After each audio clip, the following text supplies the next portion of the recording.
The fluorescent lights buzzed. Two men shoved a woman toward the restroom door. Jack Reeves stood 10 feet away, groceries in hand, watching his son disappear into the men's room. He didn't move. Not yet. The woman's scream sliced through the cold air. Sharp. Desperate. 30 seconds. That's how long it took him in Kandahar to neutralize 4 hostiles. But this wasn't a mission. This was aisle 7 of a suburban grocery store on a Tuesday night. And the last time Jack made a split-second call, an innocent man died because of him. His hands, callous, steady, trained to kill, began to shake. The attackers didn't see his face. They didn't know what he was. They didn't know about the 3 years he'd fought to become someone his son could look up to, or the debt he still owed to the ghost that followed him. What they were about to learn would change everything. But first, Jack had to choose: save a stranger or protect the only person who still believed he was good. Jack Reeves had learned to measure time in heartbeats. 3 years ago, each pulse brought him closer to drowning in whiskey and regret. Now at 52, every beat reminded him why he'd climbed out. The grocery store on Maple Street was nearly empty at 8:30 on a Tuesday. He pushed the cart slowly, letting 8-year-old Lucas pick out cereal boxes. The boy's hair stuck up in the back, still damp from soccer practice. These Tuesday night runs were their tradition. 6 months running normal father-son time. He'd been discharged from the Navy SEALs 7 years ago, with honors and nightmares. His wife Rachel had understood, held him through the worst of it. Then breast cancer took her in 6 months, and Jack discovered his training meant nothing against an enemy he couldn't fight. The bottle became his mission. Lucas became collateral damage. The family court judge had been clear. One more incident, and Lucas would go to Rachel's sister permanently. Jack had rebuilt himself from wreckage one day at a time, moved them to this small town where he could just be dad. Lucas turned, holding up 2 boxes. "Which one, Dad?" Jack studied them with mock seriousness. "Left one's got more marshmallows." Lucas grinned and tossed it in the cart. They moved through aisles in comfortable rhythm. Frozen pizza denied. Ice cream sandwiches negotiated. These were the moments Jack lived for now. Ordinary negotiations that felt like breathing after years of suffocating. The restroom hallway was tucked behind the deli counter, narrow with concrete walls and industrial yellow paint. Lucas was bouncing on his toes.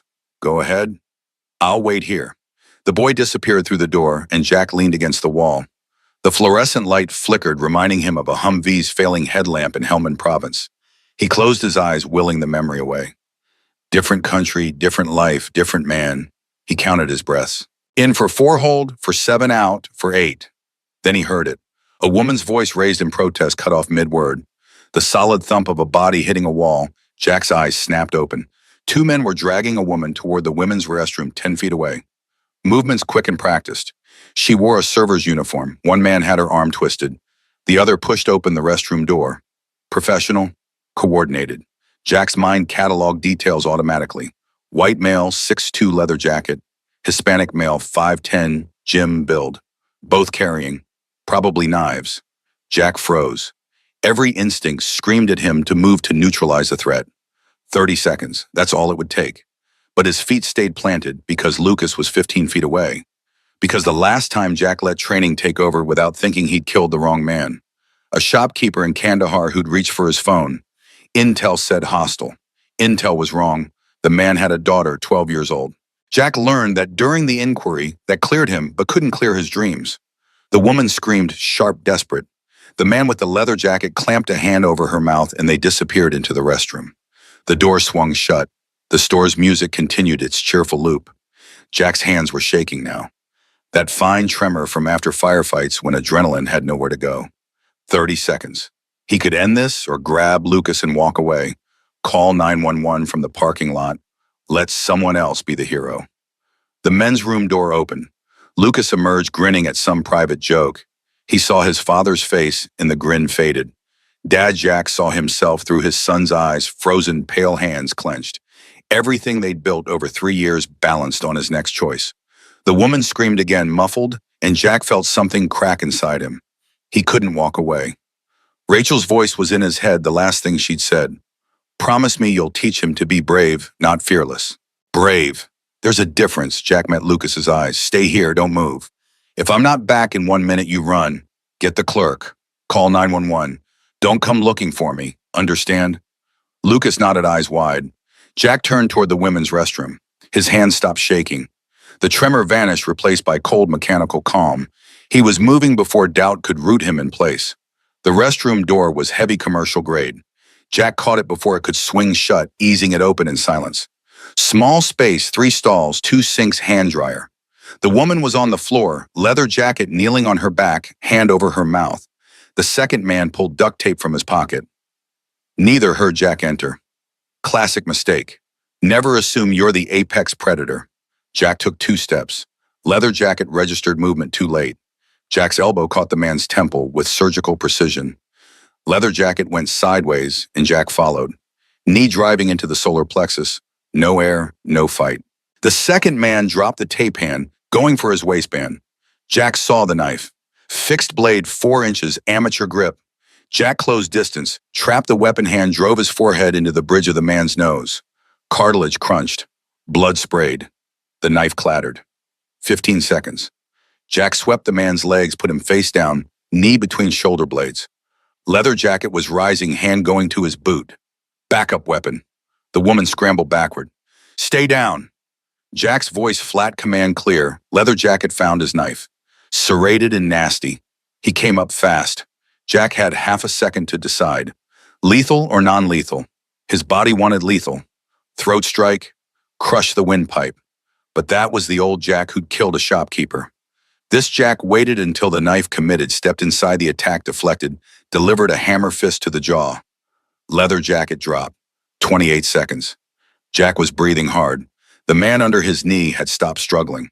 Jack increased pressure, and the man went still with a whimper. The woman stared from the floor, hand pressed to her throat. Her name tag read Rebecca, younger than he'd thought, maybe 25. Her eyes held something beyond fear. Recognition of something. Are you hurt? Rebecca shook her head slowly. Who are you? She whispered. Jack glanced at her. Can you move? She nodded, getting up. Tape. Bring it here. And their phones. She moved quickly, efficiently. Not shock behavior. Jack kept weight on the man while Leather Jacket groaned. Rebecca, Jack said, we're going to have a conversation. You're going to tell me why these two wanted you badly enough to try this in a public place. Rebecca handed him the tape. Their eyes met. Hers were dark brown, filled with guilt, calcified into purpose.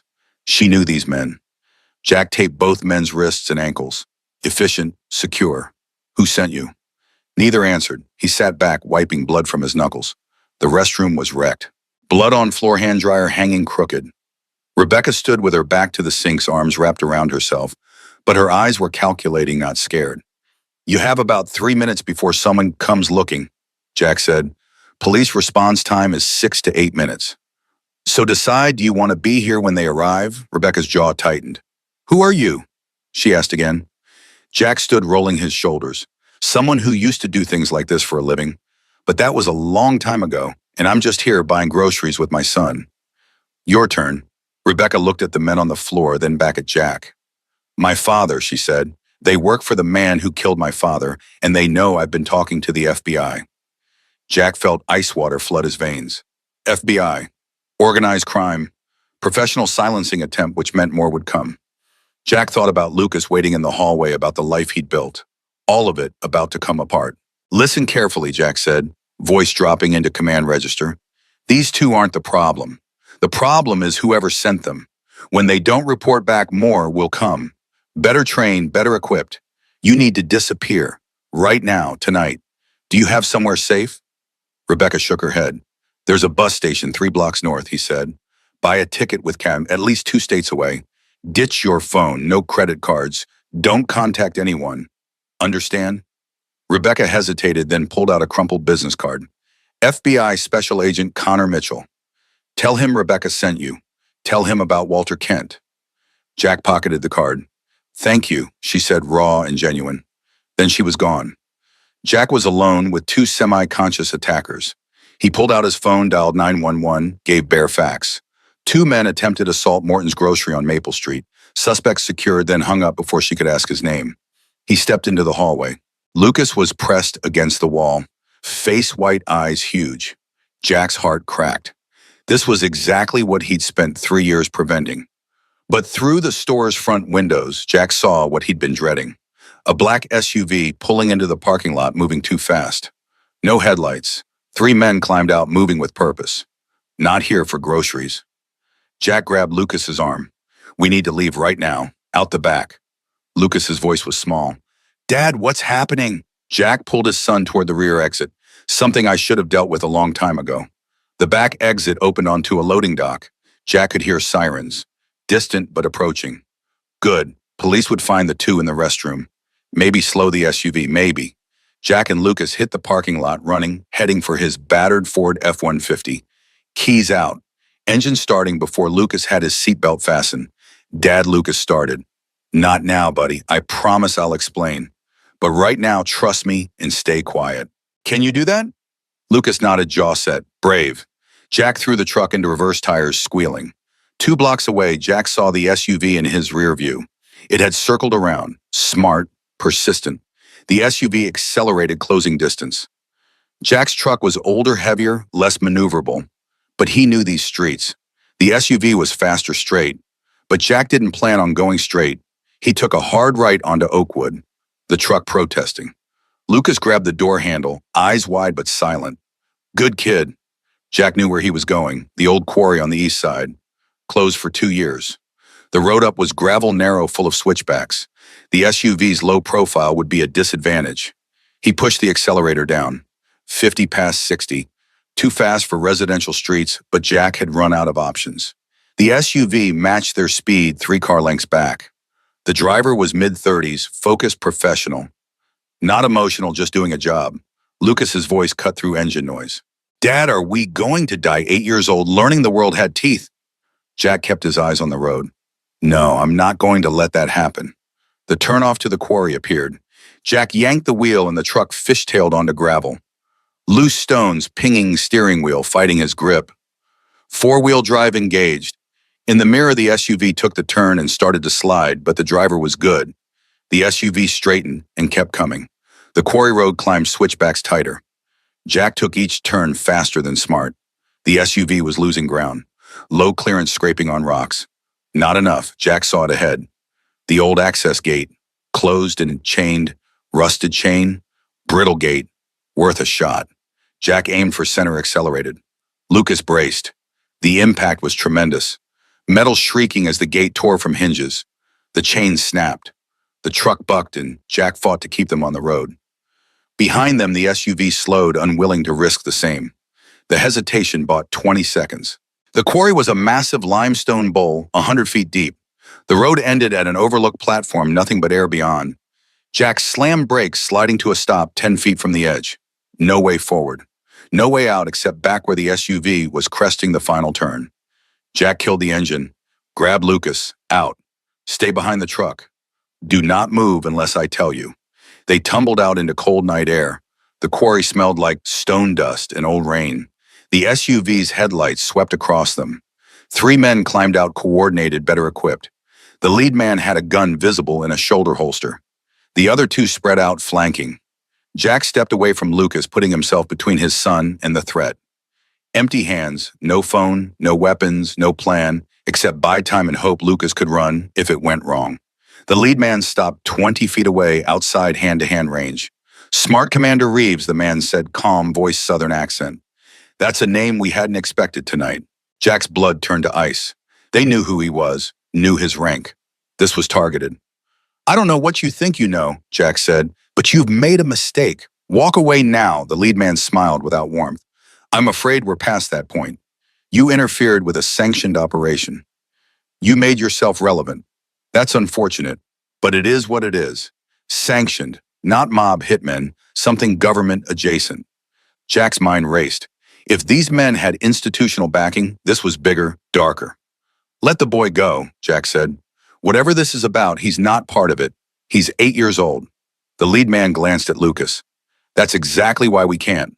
Liability mitigation. It's not personal, Commander, just operational necessity. Jack understood perfectly. These men were going to kill him and Lucas because loose ends were unacceptable. Everything Jack had built was about to end. Unless. The lead man's hand drifted toward his holster. The 2 flankers were moving, getting into position. 30 seconds before they made their move. Jack had no good options, but he had one bad one. One last mission. He turned slightly, catching Lucas's eye. His son was crying silently, but his hands weren't shaking. Brave, Lucas, Jack said softly. When I move you, run straight back the way we came. Don't look back. Don't stop. Find someone. Tell them to call Special Agent Mitchell, FBI.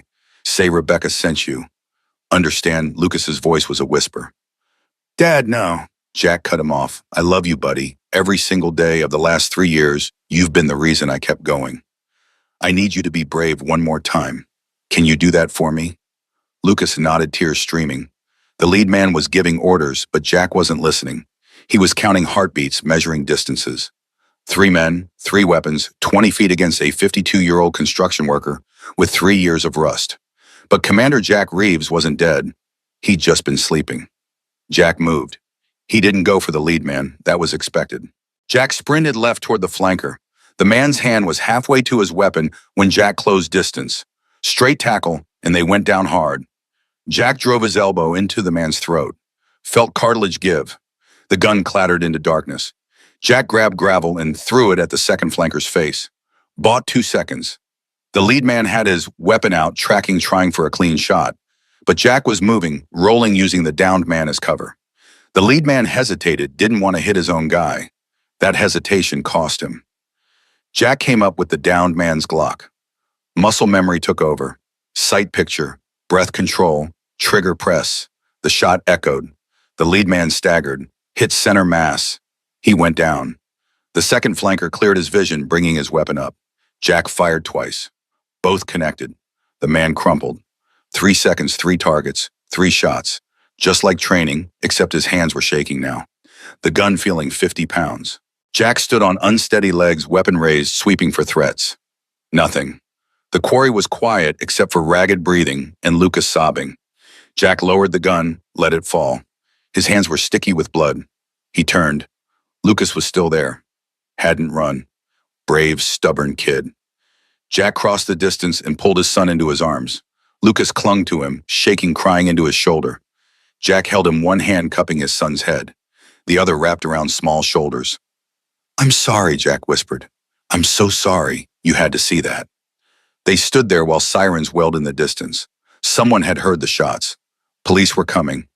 Jack would have to explain all of it. The grocery store, the chase, the shooting. 3 bodies. He'd have to explain Rebecca and Walter Kent and whatever conspiracy sent trained killers. He'd have to explain to Lucas why his father knew how to kill 3 men in 3 seconds.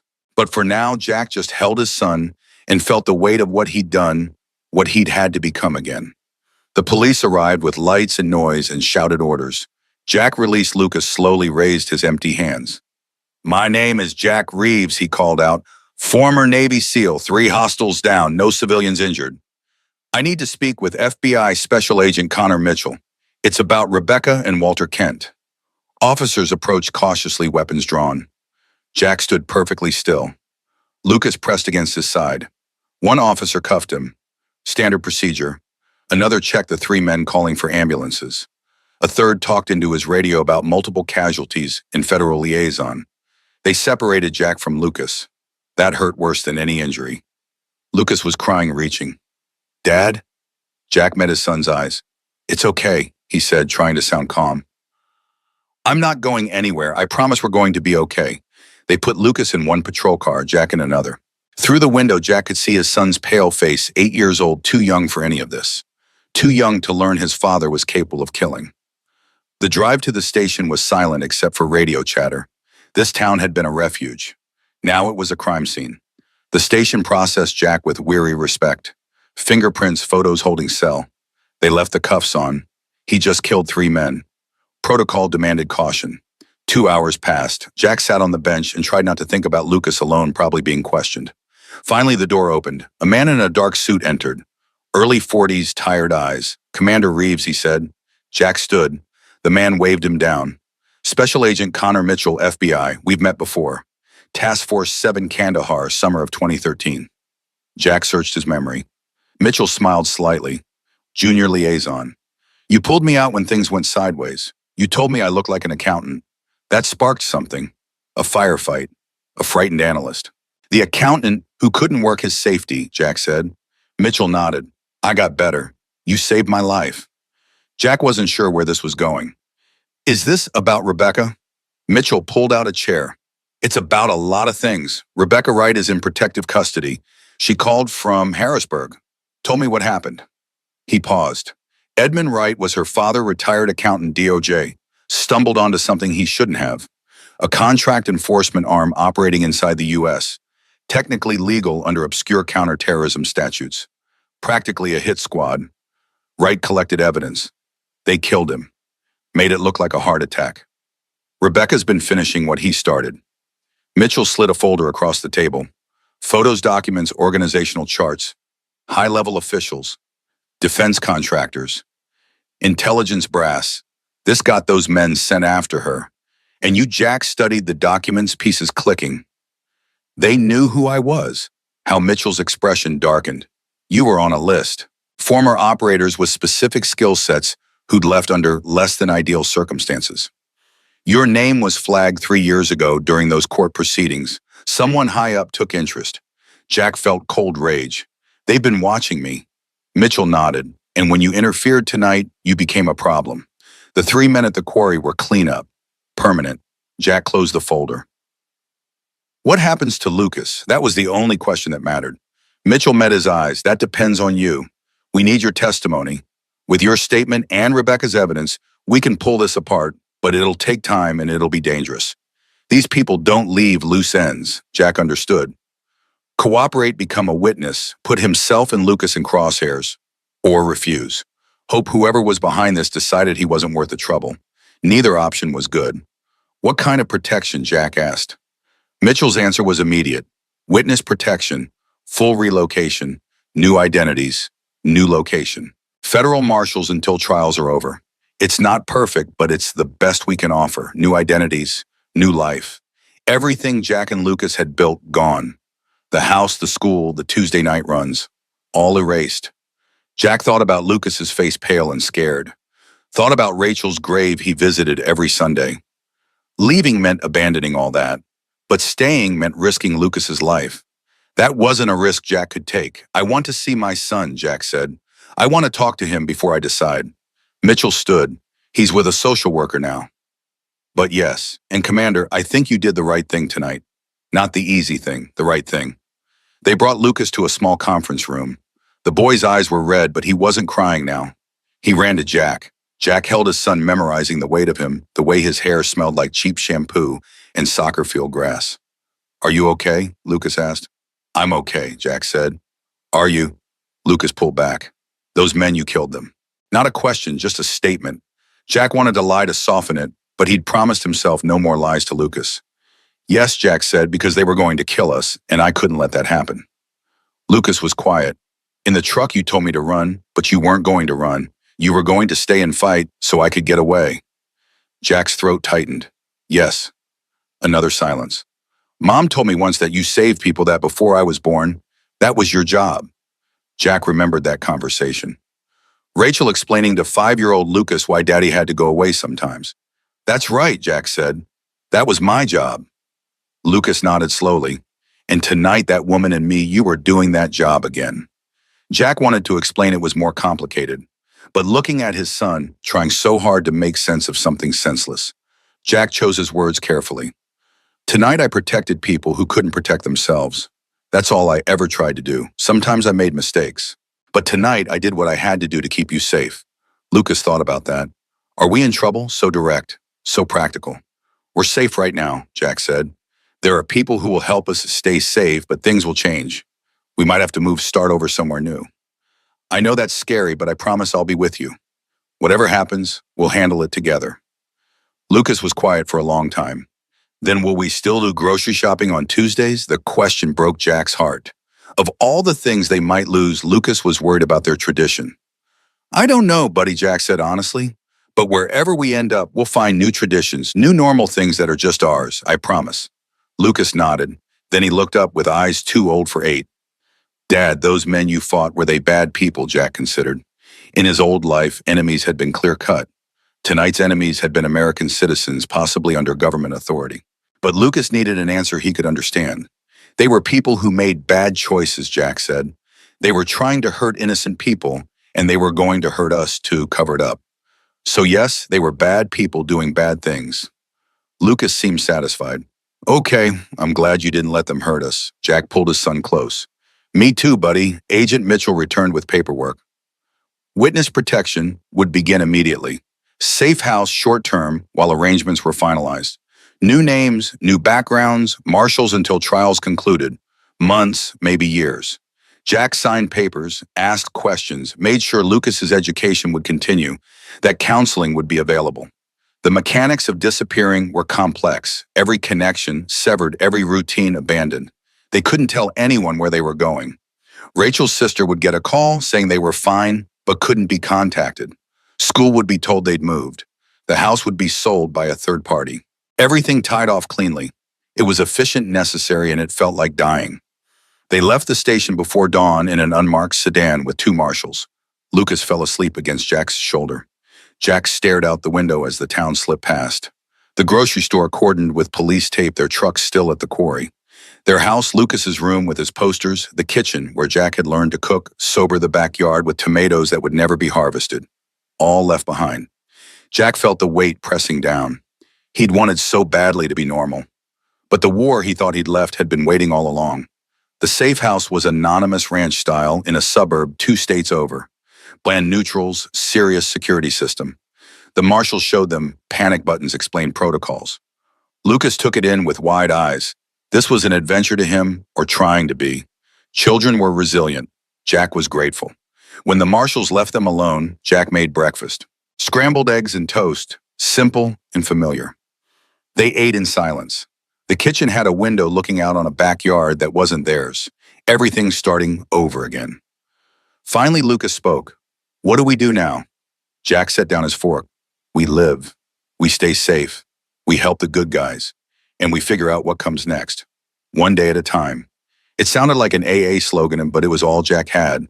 One day at a time. Building a new life from wreckage. He'd done it before. Could do it again. Had to.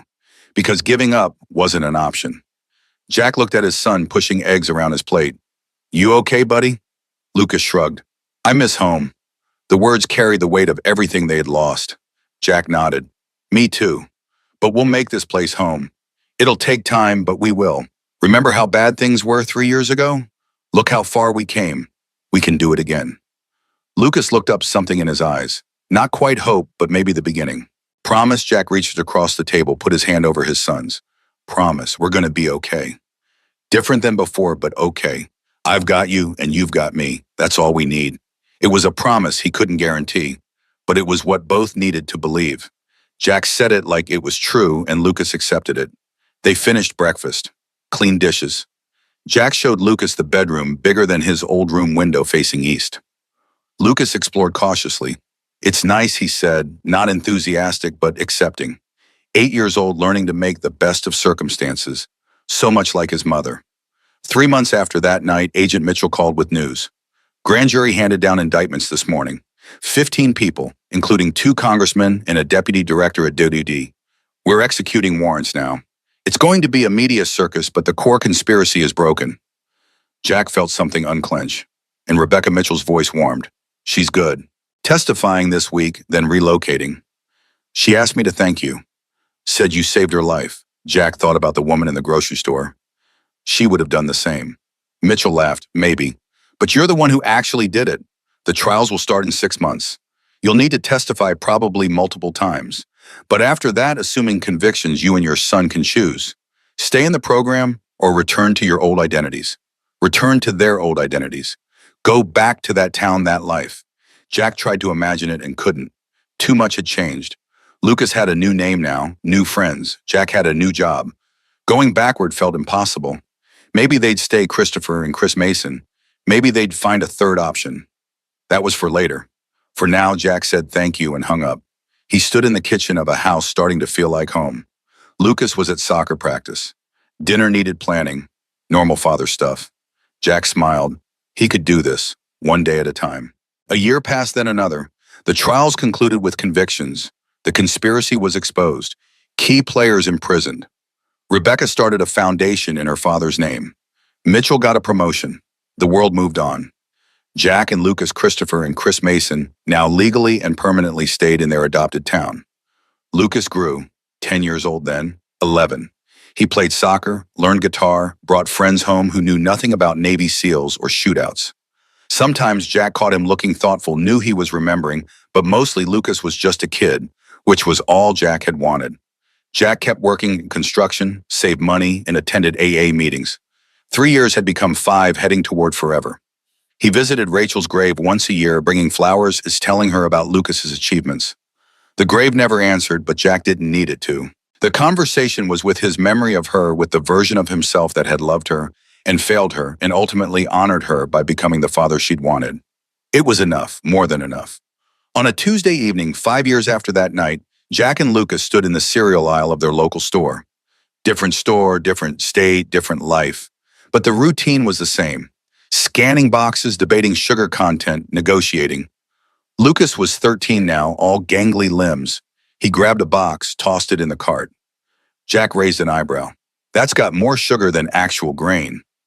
Lucas grinned. You're getting soft in your old age, Dad. Jack laughed. Watch it, kid. I can still take you. Just father and son bickering over groceries on a Tuesday night. They finished shopping, checked out loaded bags. Driving home, Lucas asked, do you ever think about it that night? Jack had known the question would come. Lucas was old enough now to process what he'd witnessed. Sometimes, Jack said honestly, not as much as I used to. Mostly I think about what came after. About us here now, the life we built. Lucas nodded slowly. Mom would have been proud of you. Of us. The words hit Jack like a physical thing, warm and painful and right. Yeah, he managed. Yeah, she would have been. They drove the rest in comfortable silence, the kind that only exists between people who've survived something together. Later, after dinner and homework, Jack stood in his son's doorway, watching him sleep. Lucas's face was peaceful, relaxed in a way it hadn't been for months after that night. The nightmares had faded. The fear had loosened. He was healing, growing, becoming whoever he was meant to be. And Jack had given him that. Not perfectly, not without Mon, but he'd done it. Protected his son, kept him safe. Taught him that even when the world showed its teeth, there were people willing to stand between danger and the defenseless. It was the only legacy that mattered. Jack Reeves had saved lives in Kandahar, had taken lives in the quarry, had nearly destroyed himself with grief and alcohol, had rebuilt himself into someone his son could respect, and through it all, the constant was simple. Protect what matters. Fight when you must. Hold on to the people you love. The details changed. Missions became construction. Combat became custody hearings. Teammates became a single 8-year-old boy. But the principle held. Jack had learned that the hard way. But he'd learned it. And in learning, he'd become someone he could live with. Someone Rachel would have recognized. Someone Lucas could call Dad without hesitation or fear. Outside stars wheeled in ancient patterns. Inside, Jack Reeves closed his eyes and let sleep take him. Tomorrow there would be work and parenting and all the small struggles of ordinary life. But tonight there was peace. Hard-won, complicated, imperfect peace. And for a man who'd spent half his life at war with enemies, with himself, with the world's cruelties, peace was everything. The story that began in a grocery store restroom that exploded into violence and revelation and choice had found its ending. Not in triumph or tragedy, but in the quiet accumulation of days. In Tuesday night grocery runs and soccer practices. In a son who smiled easily and a father who'd earned the right to that smile. In redemption achieved not through grand gestures, but through showing up every day, choosing to be better. That was the real victory. The tires of the unmarked sedan crunched over gravel as they approached the safe house. Jack watched through the rear window as the headlights illuminated a modest ranch-style home, its beige siding turned yellow in the artificial light. No distinct features, no personality. The perfect place to disappear. Lucas stirred against his shoulder, eyes fluttering open. Where are we? Jack didn't have an answer that meant anything. Somewhere in Pennsylvania. That's all he knew. The marshals had taken a circuitous route, switching cars twice. Standard protocol. One marshal, a stocky woman in her 40s with close-cropped hair, turned to face them. Home sweet home for now. You'll be briefed on everything inside. Jack nodded, gently nudging Lucas upright as the car stopped. The night air hit them like a physical force after the warmth of the vehicle. Lucas shivered, pressing closer to Jack's side as they walked toward the front door. The taller marshal moved ahead, performing a final check before ushering them inside. The interior matched the exterior. Neutral, forgettable, clean. Furnished with mass-produced items that wouldn't draw attention in a catalog or a memory. The female marshal, Diane Garcia, according to her introduction, walked them through the house, pointing out security features with mechanical efficiency.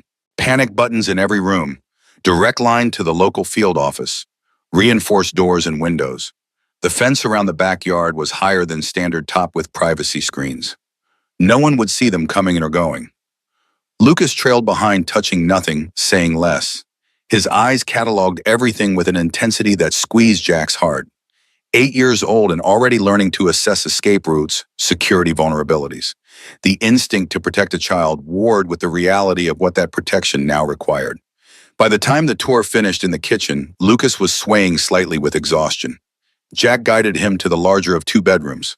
White walls, blue comforter, no personality beyond what a real estate stager might add to make a property seem lived in.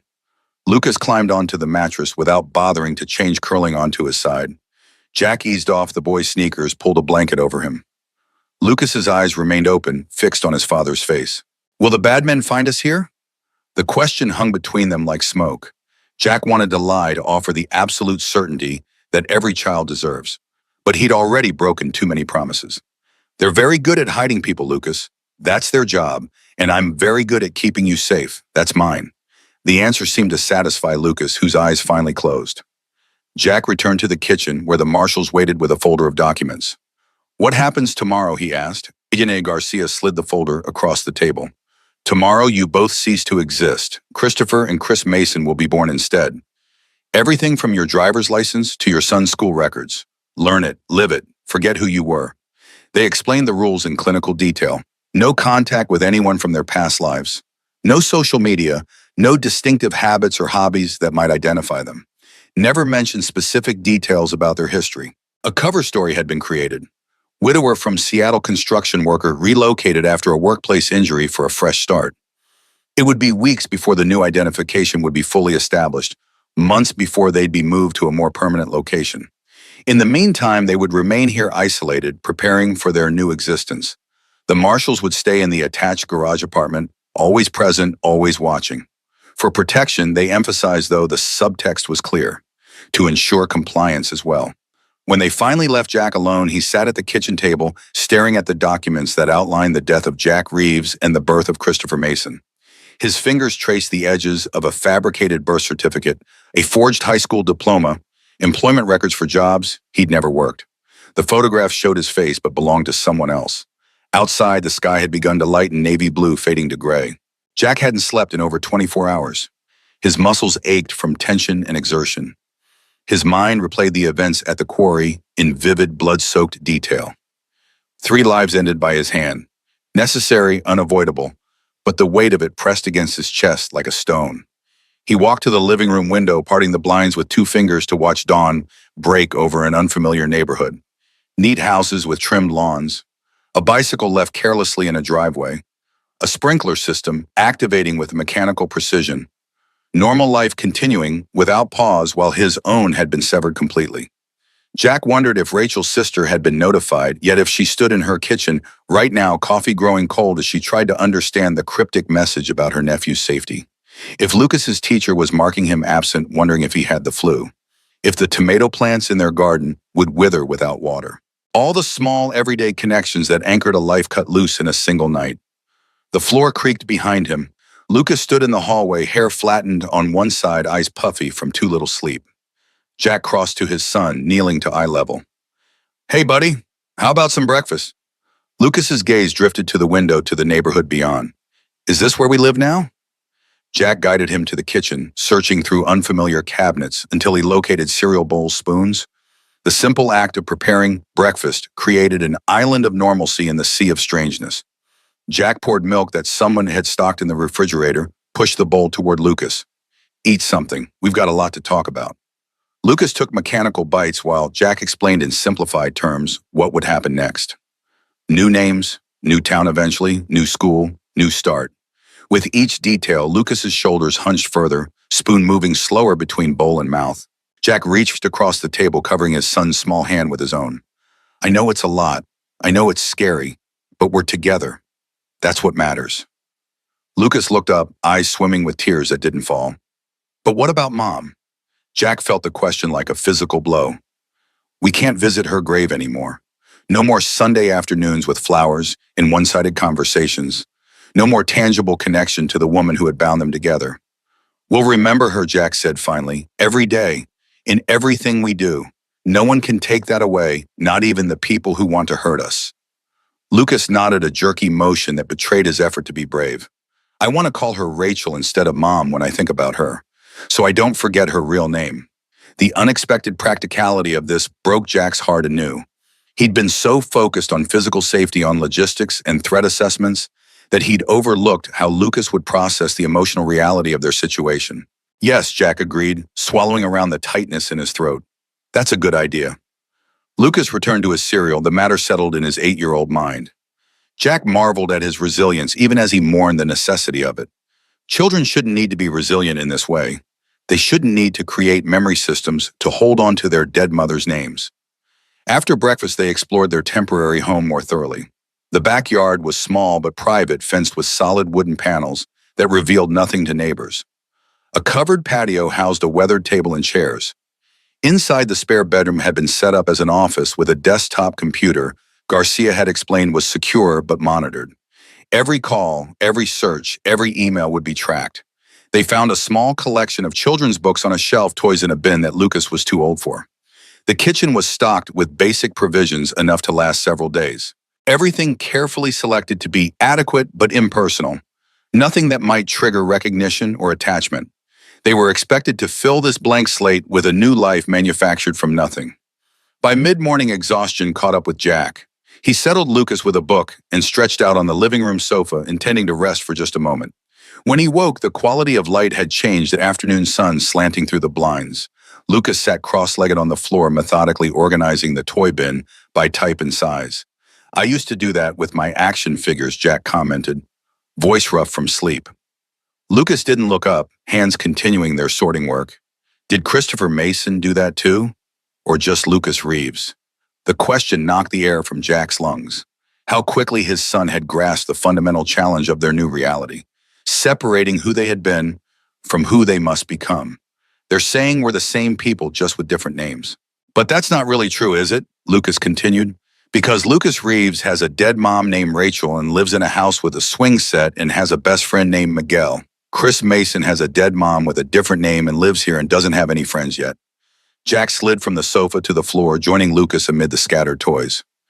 You're right, it's not just the names that are different, but the important things stay the same. I'm still your dad. I still love you more than anything in the world. You're still the bravest, smartest kid I know. No matter what they call us. Lucas considered this, then placed a plastic dinosaur precisely in line with others of similar size. I don't feel very brave, he confessed. Jack gathered him close, feeling the slight tremors running through the small body. That's the secret about bravery, buddy. It's not about not being scared. It's about doing what you need to do even when you're terrified. And you're doing that right now. Lucas leaned into the embrace, accepting the comfort, if not entirely believing the words. The marshals returned late afternoon with takeout containers and more paperwork. Agent Garcia sat across from them at the kitchen table while they ate, her partner patrolling the perimeter outside. In 2 days, she explained between bites, they would have their first meeting with the team psychologist, who would help Lucas process the trauma and adjust to their new circumstances. Jack bristled at the clinical description of his son's emotional state. Lucas isn't a case file. He's a little boy who saw things no child should see, who had to leave behind everything he knows. Garcia's expression softened, professionalism cracking just enough to reveal genuine concern. That's exactly why he needs professional support, Mr. Reeves. Or Mason, I should say. Better start practicing. Jack wanted to argue, to assert that he knew what his son needed better than any stranger with a psychology degree. But the truth was, he felt utterly unequipped to guide Lucas through this. How could he explain violence to a child when he could barely justify it to himself? How could he help Lucas grieve for their old life while simultaneously forcing him to adapt to a new one? After dinner, they established a tentative routine. Bath time for Lucas, reading together on the sofa, and early bedtime for both bodies and minds, desperate for the oblivion of sleep. Jack lay in the dark of the master bedroom, listening to the unfamiliar creaks of the house, cataloging each sound, unable to fully relax despite bone-deep exhaustion. His mind replayed the moment in the quarry, the cold certainty with which he'd eliminated 3 threats. The mechanical efficiency of violence returned to his muscles like muscle memory, as natural as breathing after years of disuse. He'd spent 3 years building a life defined by peace, by ordinary concerns, and everyday love. It had taken 30 seconds to destroy that construction, to become again the man he'd fought to leave behind. Morning arrived with no answers, just the harsh reality of another day in limbo. Jack showered in an unfamiliar bathroom, dressed in clothes he recognized from his own closet. The marshals had retrieved some of their belongings during the night. The small concession to familiarity only highlighted everything else they'd lost. Lucas approached the day with the adaptability of childhood, exploring every corner of their temporary prison, testing boundaries, both literal and figurative. He discovered a dusty chess set in a closet and convinced Jack to teach him the basic moves, focusing on the task with the same intensity he'd once applied to building elaborate Lego structures. The routine of instruction of knights' moves and pawn structures created a bubble of normalcy that lasted until Agent Garcia appeared with luncheon updates. Lucas retreated into silence at her arrival, chess pieces abandoned mid-game. The marshal noticed but didn't comment, instead addressing Jack directly. The investigation is moving quickly. Mitchell's team executed search warrants at 7 locations yesterday. They've seized documents, electronic records. The media has picked up the story, though your names haven't been released. She slid a tablet across the table, displaying a news website with the headline, FBI raids tied to alleged Black Ops program. Jack scanned the article, reading between carefully worded lines about sources close to the investigation and allegations of extrajudicial operations.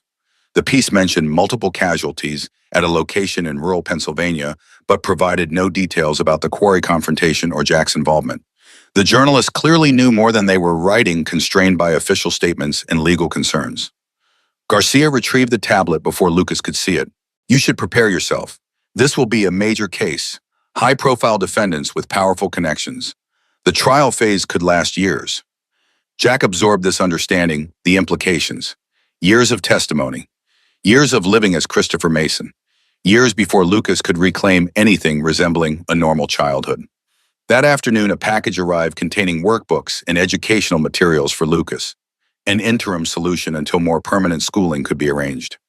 Jack watched his son approach the assignments with mechanical diligence, completing math problems and vocabulary exercises without complaint but without enthusiasm. The joy of learning that had characterized Lucas's academic life before had been replaced by rote compliance. On their 3rd night in the safe house, Jack woke to screaming. He reached the 2nd bedroom in 4 strides, found Lucas tangled in sweat-soaked sheets, eyes open but unseeing, trapped in the liminal space between nightmare and waking. Jack gathered him close, murmuring reassurances, feeling the racing heartbeat gradually slow against his chest. They were coming to get us, Lucas whispered, when coherent words finally returned. The men from the quarry, but they had no faces. Jack rocked him gently, knowing no words could fully banish such terrors because they were rooted in truth. The men at the quarry had wanted to kill them. Others might still be looking. The nightmare wasn't entirely fantasy. Lucas refused to return to his own bed, so Jack carried him to the master bedroom, tucking him beneath covers, still warm from his own body heat. He curled protectively around his son, one arm draped over the small form, a physical barrier against both real and imagined threats. Lucas's breathing eventually deepened, but Jack remained awake, a sentry against the darkness. Morning brought a visit from Dr. Eleanor Winters, the promised psychologist, a slender woman in her 50s with silver-threaded dark hair and perceptive eyes behind simple frames. She sat with Lucas in the living room while Jack hovered anxiously in the kitchen, close enough to intervene if needed, far enough to provide some privacy. He couldn't hear the specifics of their conversation, just the gentle cadence of Dr. Winters' voice and Lucas's occasional responses, shorter at first, gradually lengthening as the session progressed. After an hour, the psychologist joined Jack in the kitchen, while Lucas remained with a puzzle she'd brought up. He's processing remarkably well. All things considered, she began accepting the coffee Jack offered. The trauma is significant, but children are incredibly adaptable. With consistent support, I believe he'll integrate these experiences without lasting psychological damage. She paused, studying Jack over the rim of her mug. And how are you processing Mr. Mason? Jack flinched at the name, still unfamiliar, still feeling like a lie, even as he recognized its necessity. I'm fine. Lucas is my priority. Dr. Winters nodded, unsurprised by the deflection. Every parent in your situation says the same thing, and they're all lying to themselves. Your son needs you stable and present, That means addressing your own trauma, not just his. Jack resisted the urge to dismiss her concerns. The weight of the past days pressed against his composure, threatening to crack the facade of strength he'd maintained for Lucas's benefit. What happened at the quarry? I've seen combat before, taken lives before. This isn't new territory for me. Cheater Winters set down her mug eyes, never leaving his face. But this is the first time your son watched you kill. The first time your violence and your fatherhood collided so directly. Don't pretend that isn't its own unique trauma. The accuracy of her assessment left Jack momentarily speechless. He'd been so focused on how Lucas had witnessed violence that he'd avoided confronting how he felt about Lucas witnessing him commit it. Their conversation was interrupted by Agent Garcia, who entered without knocking, tension evident in her posture. We need to move up the timeline. Her voice was low, urgent. There's been a development. Dr. Winters gathered her materials without question, promising to continue the session at their next location. Jack felt ice spreading through his veins as he moved to collect Lucas. Garcia pulled him aside while her partner helped Lucas gather his few belongings. We've identified a leak. Someone accessed the initial safe house allocation records. We don't think they've located you yet, but we're not taking chances.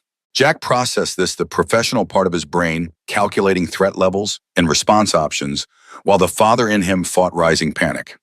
They left within 30 minutes this time in a black SUV with tinted windows, similar enough to the vehicle that had pursued them that Lucas froze momentarily at the sight of it.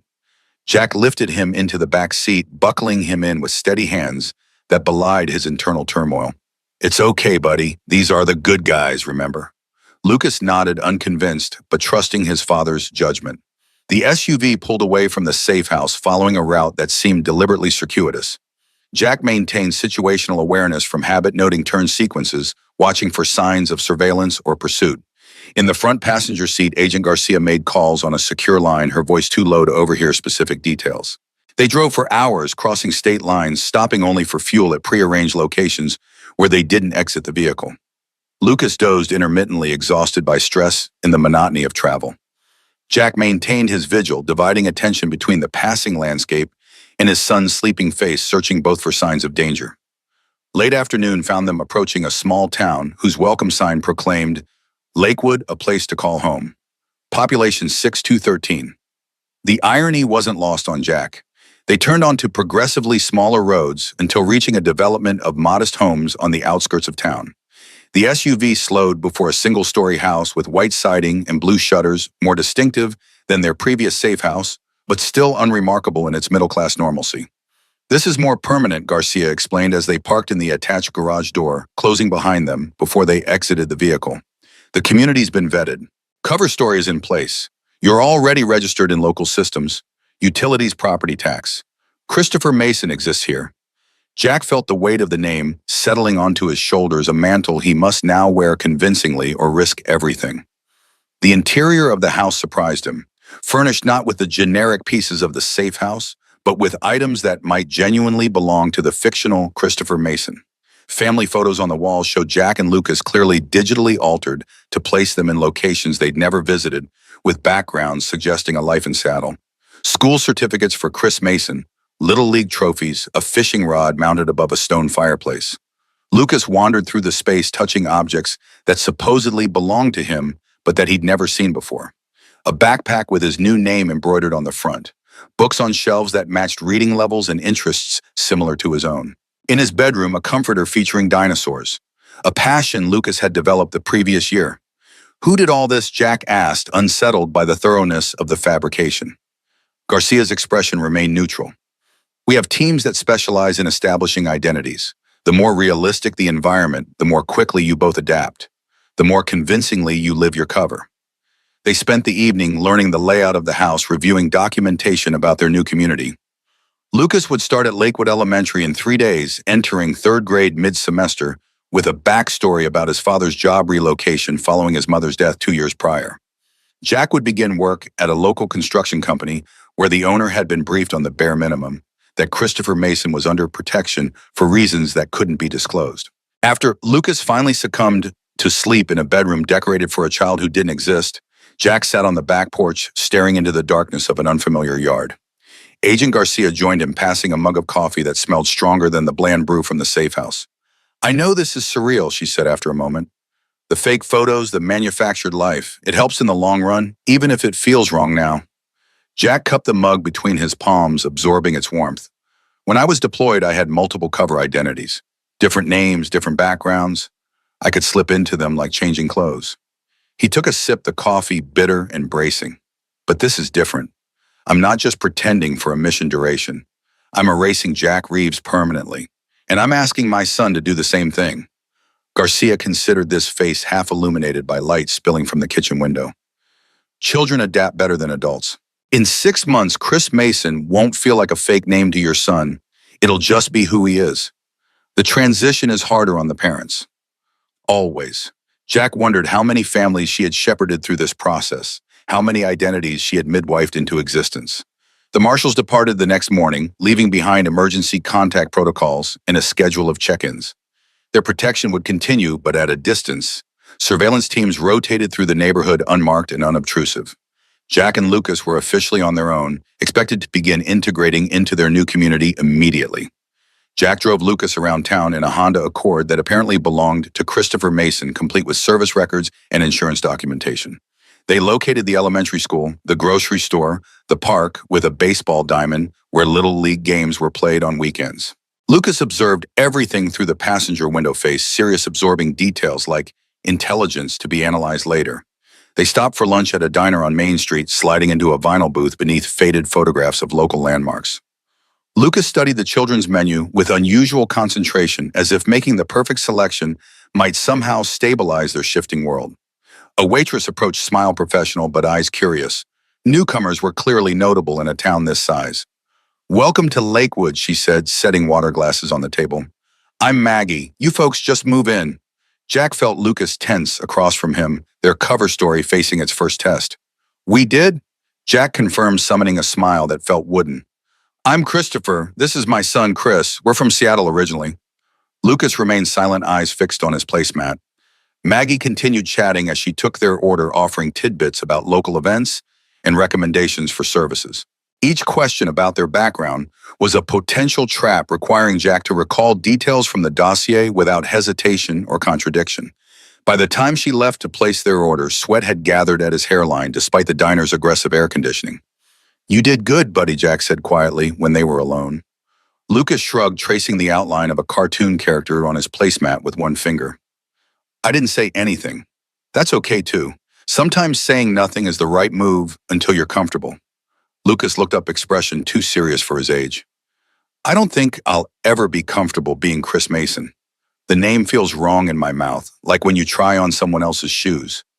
Jack reached across the table, squeezing his son's shoulder gently. "I know, but it's like learning a new skill. Awkward at first, then gradually it becomes natural. Give it time." Their food arrived, temporarily halting the conversation. Jack watched Lucas pick at chicken strips, appetite diminished by stress and displacement. The boy had lost weight in the past week, his face slightly hollowed, clothes hanging looser on his small frame. Another worry to add to the growing list. Another failing Jack couldn't immediately remedy. After lunch, they visited the local hardware store to purchase supplies for minor household repairs. A normal activity for a father and son settling into a new home, but also a necessary cover for Jack to assess potential security vulnerabilities. The store owner engaged them in friendly conversation, clearly recognizing newcomers, offering advice about local contractors and services with genuine neighborliness. Lucas gradually emerged from his silence, asking questions about different tools, demonstrating knowledge from watching Jack's home improvement projects in their real life. Each natural interaction, each moment of genuine engagement, lifted a fraction of the weight from Jack's shoulders. Perhaps they could do this. Perhaps Lucas could adapt without losing himself entirely. That night, Jack stood in the unfamiliar kitchen, preparing pasta from a recipe he'd often made in their old home. Lucas sat at the counter, methodically tearing lettuce for salad, the routine providing comfort through familiarity. For a brief moment, with familiar motions and domestic sounds filling the space, Jack could almost forget they were strangers in a manufactured life. The illusion shattered when Lucas looked up, suddenly eyes widening with realization. My soccer trophy, the one from last season. I left it behind. The panic in his voice matched the importance of the object. Lucas's first team sport achievement, proudly displayed on his bedroom shelf since the previous spring. It's gone, buddy, Jack said gently, like everything else from before. Lucas's face crumpled, the loss of this specific item somehow embodying all they'd been forced to abandon. It's not fair. We didn't do anything wrong. Those men attacked that lady. You were just helping. Why do we have to lose everything? Jack abandoned the cooking, moving to kneel before his son, gathering small hands in his own. You're right, it's not fair. We didn't deserve this. But sometimes life isn't about what's fair. It's about protecting what matters most. And you matter most to me. More than our house, more than trophies, more than anything we left behind. Lucas's tears flowed freely now, the dam of stoicism finally breaking. But I want my real name back. I want my school and my friends in my room. I want to visit Mom's grave on Sundays. I want our life back. Each word struck Jack with physical force. He had no counter-argument, no parental wisdom to offer against such raw truth. Instead, he pulled Lucas into his arms, holding him through the storm of grief, feeling small shoulders shake with the force of sobs too large for an 8-year-old body. I know, buddy, I know. Jack's own eyes burned throat-tight with emotions he couldn't afford to fully release. One of them needed to remain steady, and the burden of that stability fell to him alone. Eventually, Lucas's tears subsided, leaving him limp with emotional exhaustion. Jack carried him to the sofa dinner, temporarily forgotten, and held him until his breathing deepened into sleep. Only then did Jack allow a few silent tears of his own mourning, all they had lost, while Lucas couldn't witness his vulnerability. The first week in Lakewood established their new patterns. Lucas began school navigating the complex social dynamics of being the new kid mid-year. Jack started at the construction company, grateful for physical labor that demanded full attention, and left little energy for dwelling on what couldn't be changed. They settled into the rhythm of their cover identities, practicing the art of selective truth-telling, sharing genuine experiences and preferences where possible, manufacturing backstory where necessary. Lucas proved surprisingly adept at this balancing act, absorbing the details of Chris Mason's fictional history with the same diligence he applied to multiplication tables. Jack maintained vigilance despite the appearance of normalcy, varying routes to school and work, noting unfamiliar vehicles, assessing strangers with the heightened awareness of a man who knew precisely what threats might look like. At night, he checked locks and security systems multiple times, sleep coming in light intervals punctuated by full alertness at the slightest noise. 1 month into their new lives, Jack received a coded message through the secure channel established with Agent Mitchell. Progress on the investigation. 3 more arrests. Hearing dates set for initial defendants. Each development simultaneously validated their sacrifice and extended its duration. Justice advancing, but still distant, requiring their continued absence from their true selves. Lucas made his first friend at school, a boy named Ethan, who lived 3 blocks away and shared his interest in dinosaurs. The relationship developed with the straightforward dynamics of childhood, common interests, proximity, compatible temperaments. Jack watched it unfold with mingled relief and anxiety, grateful for his son's social connection, but fearful of any inconsistency in their cover story. The friendship necessitated greater integration into community life. Playdates, school events, conversations with Ethan's parents who welcomed the newcomers with casual friendliness that Jack struggled to reciprocate naturally. Each social interaction was a test, a performance that required constant vigilance against slips or contradictions. 3 months after their arrival in Lakewood, Dr. Winters visited for a follow-up assessment. She met with Lucas first, then Jack, in the familiar setting of their new home. You've both made remarkable adjustments, she concluded as their session ended. But I'm concerned about your isolation, Christopher. You've established routines, surface-level connections, but no meaningful adult relationships. Jack bristled at the observation, accurate though it was. Relationships mean questions, background checks for close friends, vetting by the marshals. It's simpler to keep people at a distance. Safer. Dr. Winters removed her glasses, cleaning them deliberately before responding. Safer, perhaps, but not healthier. Not for you, and ultimately not for Chris. He's watching how you navigate this new world, learning from your example. The words lingered after she departed, an uncomfortable truth Jack couldn't easily dismiss. He had approached their new life as a tactical problem, focusing on security parameters and cover maintenance. But a life sustained only by vigilance wasn't really living. It was merely surviving, and he wanted more than survival for Lucas. The opportunity to expand their social circle arrived unexpectedly through work rather than Lucas's school connections. Jack's foreman, a gruff veteran named Mike Donovan, invited him to a weekend barbecue. Nothing fancy, just some guys from the crew and their families. Jack's instinct was to decline to maintain the protective buffer around their fabricated existence, but Dr. Winter's words echoed in his mind. He accepted bringing Lucas and a store-bought dessert to a modest home filled with the comfortable chaos of multiple families. Mike's wife Caroline welcomed them with genuine warmth, introducing them to others with the easy confidence of a natural connector. Lucas gravitated toward a group of children playing basketball in the driveway, accepted without question into their game. Jack found himself seated beside Mike, nursing a beer he barely tasted, hyper-aware of every detail that might contradict their cover story. The conversation flowed around him, work complaints, sports debate, it's local politics, until Mike addressed him directly. "You don't talk much about Seattle. Bad memories." The question froze Jack momentarily, mind racing to recall the specific details in his file. Seattle, construction project manager. Wife died of complications from surgery. He manufactured a rueful smile, shrugged one shoulder. Sarah's illness was hard on both of us. After she was gone, the city just felt empty. Mike nodded, understanding in his eyes. Lost my brother in Afghanistan. Knows something about places holding ghosts. Sometimes you gotta leave to start breathing again. The genuine sentiment behind the words struck Jack unexpectedly.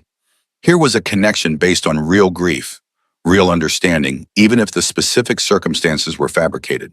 Perhaps authentic relationships were possible within the framework of their new identities after all. As summer approached, Lucas's nightmares decreased in frequency, but not intensity.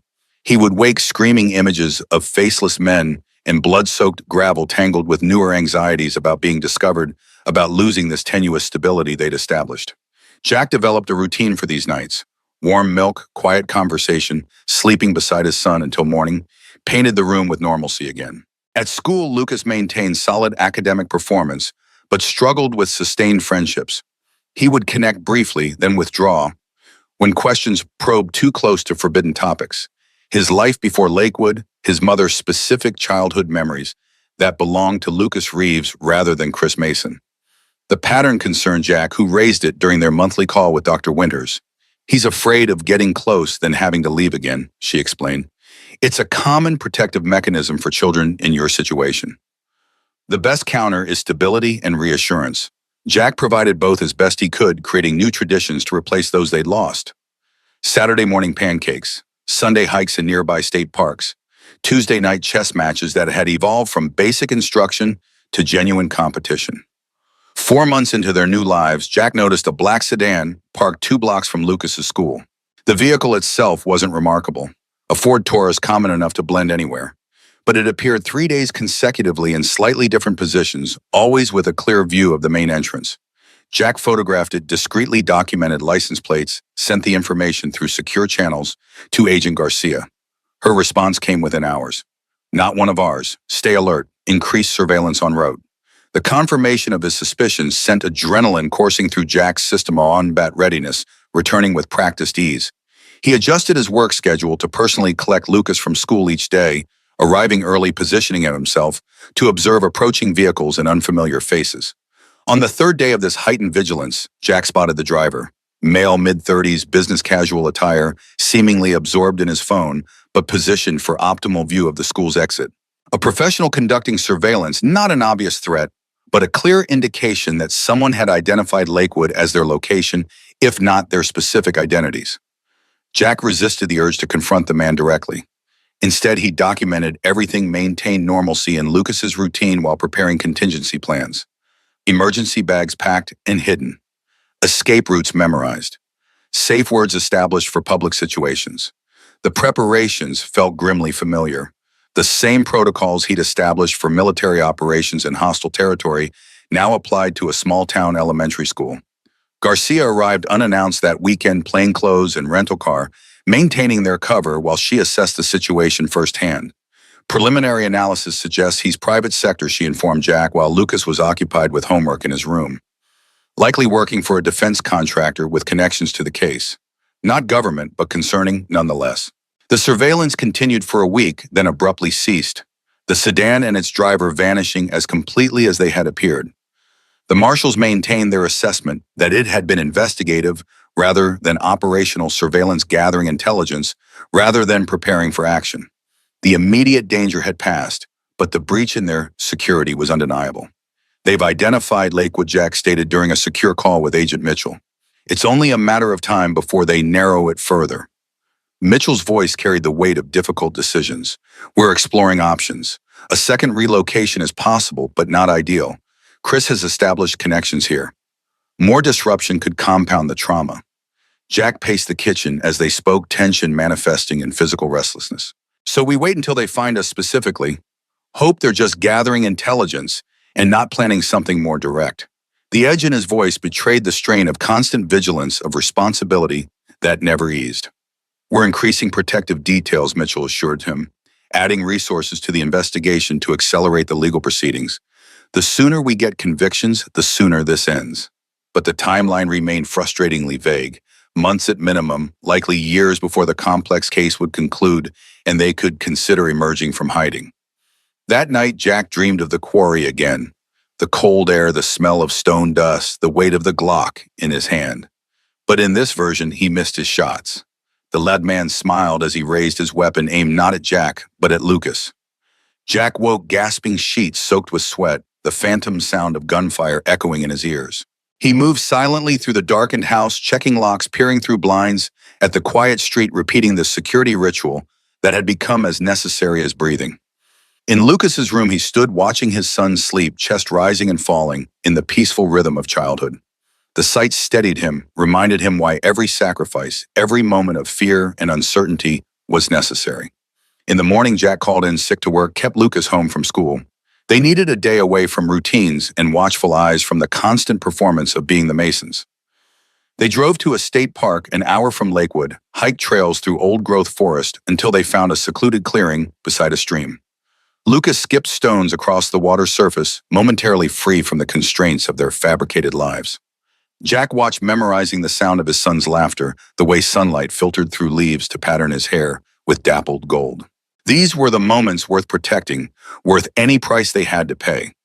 Dad, Lucas called, holding up a perfectly flat stone. Watch this one. His arm whipped forward, the stone skimming the surface 5 times before disappearing beneath the rippling water. Jack applauded, genuine pride, mixing with relief at this glimpse of carefree childhood preserved despite everything they'd endured. The simple pleasure of the moment crystallized Jack's resolve. He would not allow fear to become the defining feature of their lives, would not permit the threat that followed them to steal Lucas's chance at normalcy. They would remain vigilant, but not paralyzed, cautious, but not captive to anxiety. The men who had forced them into hiding had already taken enough. 6 months into their life in Lakewood, autumn painted the surrounding forests in fire hues. Jack stood at the kitchen window, coffee cooling between his palms, watching fallen leaves skitter across the unfamiliar backyard. The house felt different now, no longer a stage set for their fabricated lives, but something approaching home. Lucas's artwork decorated the refrigerator. The bookshelf held volumes they'd purchased together, creating a shared history that belonged exclusively to the Masons. Agent Garcia's monthly visit coincided with the first frost, her government-issue sedan pulling into their driveway as ice crystals still glittered red on the lawn. She accepted coffee with the familiarity of routine settling at the kitchen table while Lucas finished getting ready for school. Progress updates she began without preamble. Grand jury indictments are official. 15 defendants, including 2 congressmen and Assistant Director Kent from Defense Intelligence. Jack absorbed this, measuring the news against the cost they'd already paid. Timeline Garcia's expression remained professionally neutral, but Jack had learned to read the subtle tells in her posture. The first trials are scheduled for spring. 8 months minimum before your testimony would be required. Likely longer with inevitable delays. Jack calculated the math. Nearly 2 years in witness protection by the time they might see an end. Lucas would be 10 years old, having spent a quarter of his life as someone else. Lucas entered the kitchen, backpack slung over one shoulder, more confident in his movements than he'd been during those first tentative weeks. He high-fived Garcia without prompting. Their relationship had evolved from wary observation to something resembling friendly alliance. The transformation created a complicated pride in Jack, both grateful for his son's resilience and aching that such resilience had been necessary. After dropping Lucas at school, Jack drove to the construction site where he'd been working since their arrival. Physical labor provided both cover and therapy. The rhythmic exertion of framing walls and setting foundations allowed his mind respite from constant vigilance. His co-workers had accepted Christopher Mason as one of their own, a widowed father rebuilding his life through honest work, a narrative close enough to truth that he could inhabit it without conscious performance. That afternoon, Jack received an encrypted message on the secure phone he kept separate from his everyday device. Mitchell requesting video conference 8 p.m.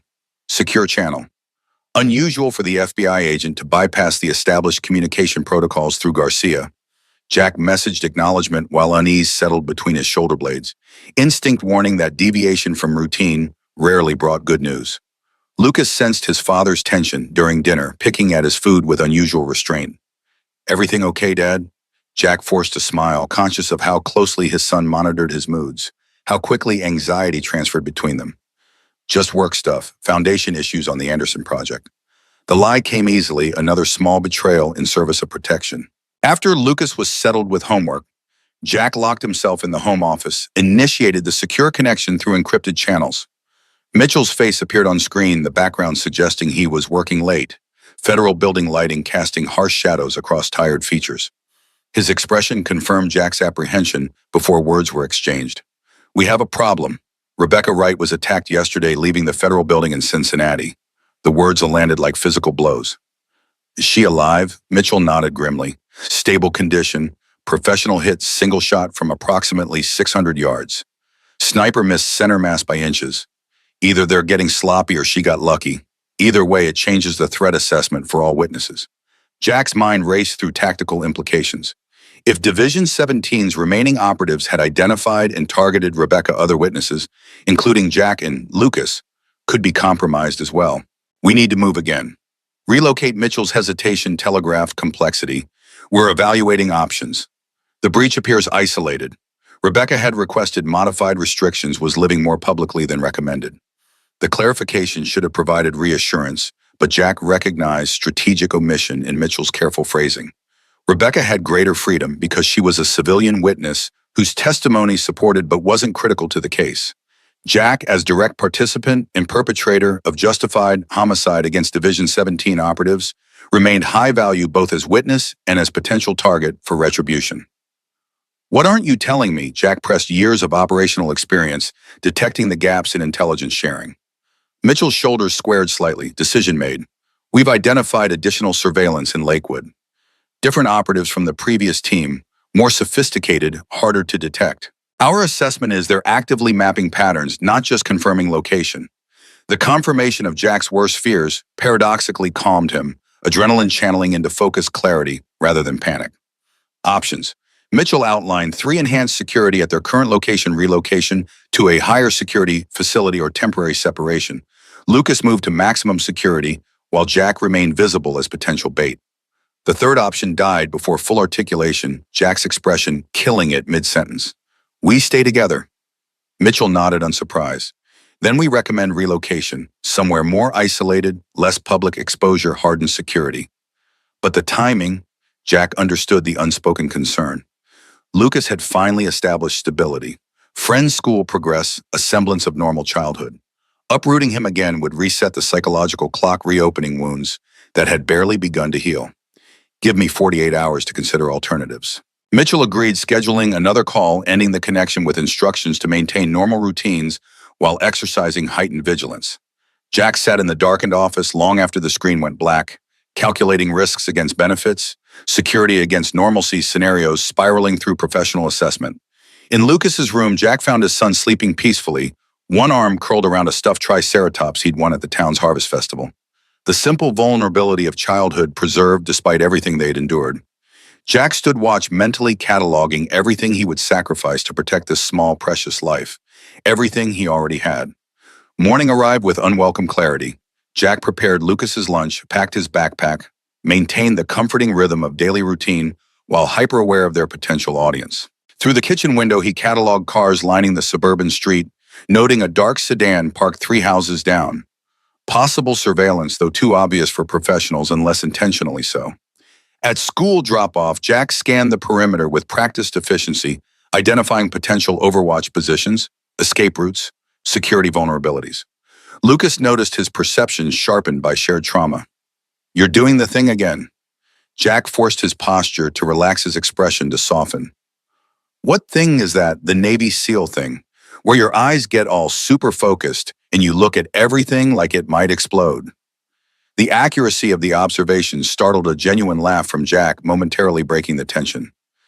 Habit from construction, always looking for safety issues. Lucas accepted this with the skepticism of a child who had learned to recognize half-truths, but also understood some questions shouldn't be pressed. He hugged Jack quickly before exiting the car, backpack bouncing as he jogged toward the school entrance, briefly indistinguishable from any other third grader. Jack called in sick to work, using accumulated personal days that Christopher Mason had somehow acquired, along with his fabricated employment history. He spent the morning conducting counter-surveillance, driving circuitous routes through Lakewood, identifying potential observation posts, confirming his suspicions about the dark sedan. Professional operatives rotating shifts, maintaining distance, but definitely focused on the Mason residence. By afternoon, Jack had formulated 3 potential responses, each with its own risk profile. Direct confrontation would force the enemy to reveal capabilities but potentially escalate the situation beyond containment. Escape and evasion would reset their lives but traumatize Lucas further. Enhanced security in place might preserve stability, but only if the surveillance teams weren't advance work for more aggressive action. He collected Lucas from school, maintaining casual conversation about classroom activities and upcoming tests, while his peripheral vision tracked a different vehicle, silver SUV, 2 occupants, maintaining consistent distance through turns. Lucas chattered about dinosaur fossils and multiplication tables, the beautiful normality of childhood academic concerns, a surreal counterpoint to the lethal chess game unfolding around them. At home, Jack initiated their rainy day protocol, a series of indoor activities they'd developed during Lakewood's wet spring. Board games, model building, movie marathon. The routine appeared normal to outside observation, while keeping Lucas safely inside without triggering his anxiety. Each window approach, each exterior door check embedded in natural movement, patterns that would appear unremarkable through surveillance equipment. After Lucas was asleep, Jack conducted a meticulous security sweep, checking existing measures while calculating potential enhancements. The house had been selected for defensibility, limited approach vectors, reinforced entry points, panic room disguised as walk-in closet in the master bedroom. Adequate against conventional threats, potentially insufficient against the specialized operators Division 17 might deploy. His secure phone vibrated at precisely 10:00 p.m. Garcia, not Mitchell, voice tight with controlled urgency. Change of plans, extraction team en route, ETA 30 minutes, pack essentials only. Jack absorbed this with the calm efficiency of operational experience. Threat assessment, Garcia's hesitation communicated more than her words. Active hostiles identified entering Lakewood city limits 40 minutes ago. 3-vehicle convoy, minimum 6 operators based on preliminary surveillance. In Lucas's room, Jack knelt beside the bed, gently waking his son with practiced care to avoid triggering startle responses. Hey, buddy, we need to go on a little trip. Lucas blinked into consciousness, immediately registering the tension beneath his father's controlled expression. The bad men found us. So perceptive, so attuned to danger. 8 years old and already versed in recognizing existential threats. Jack smoothed sleep-tousled hair from his forehead. Maybe, probably not, but we're going to be extra careful just in case. Remember our go-bag practice? Lucas nodded, sliding from bed with the resignation of a child who had anticipated this moment. They had drilled the procedure monthly, pack essentials 30-second limit, prioritize comfort items and necessities. Jack supervised while Lucas efficiently filled his backpack with items they had pre-selected for this scenario. Favorite t-shirts, the dinosaur, a photo album of their Mason life, the chess set they played with every Tuesday. Jack's own packing was similarly efficient. Clothing, documents, weapons. The Glock provided by the marshals remained secured in a biometric safe in his closet, accessible only to him.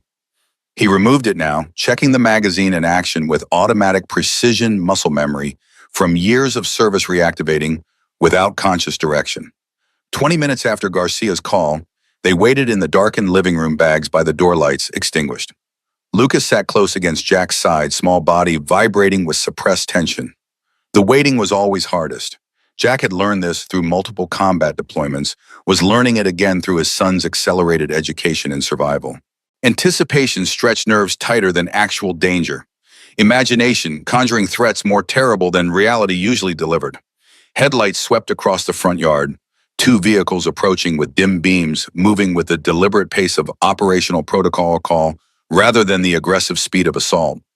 Jack confirmed the arranged signal pattern before approaching the window recognition codes exchanged through timing and positioning. Clear. They moved quickly to the vehicles.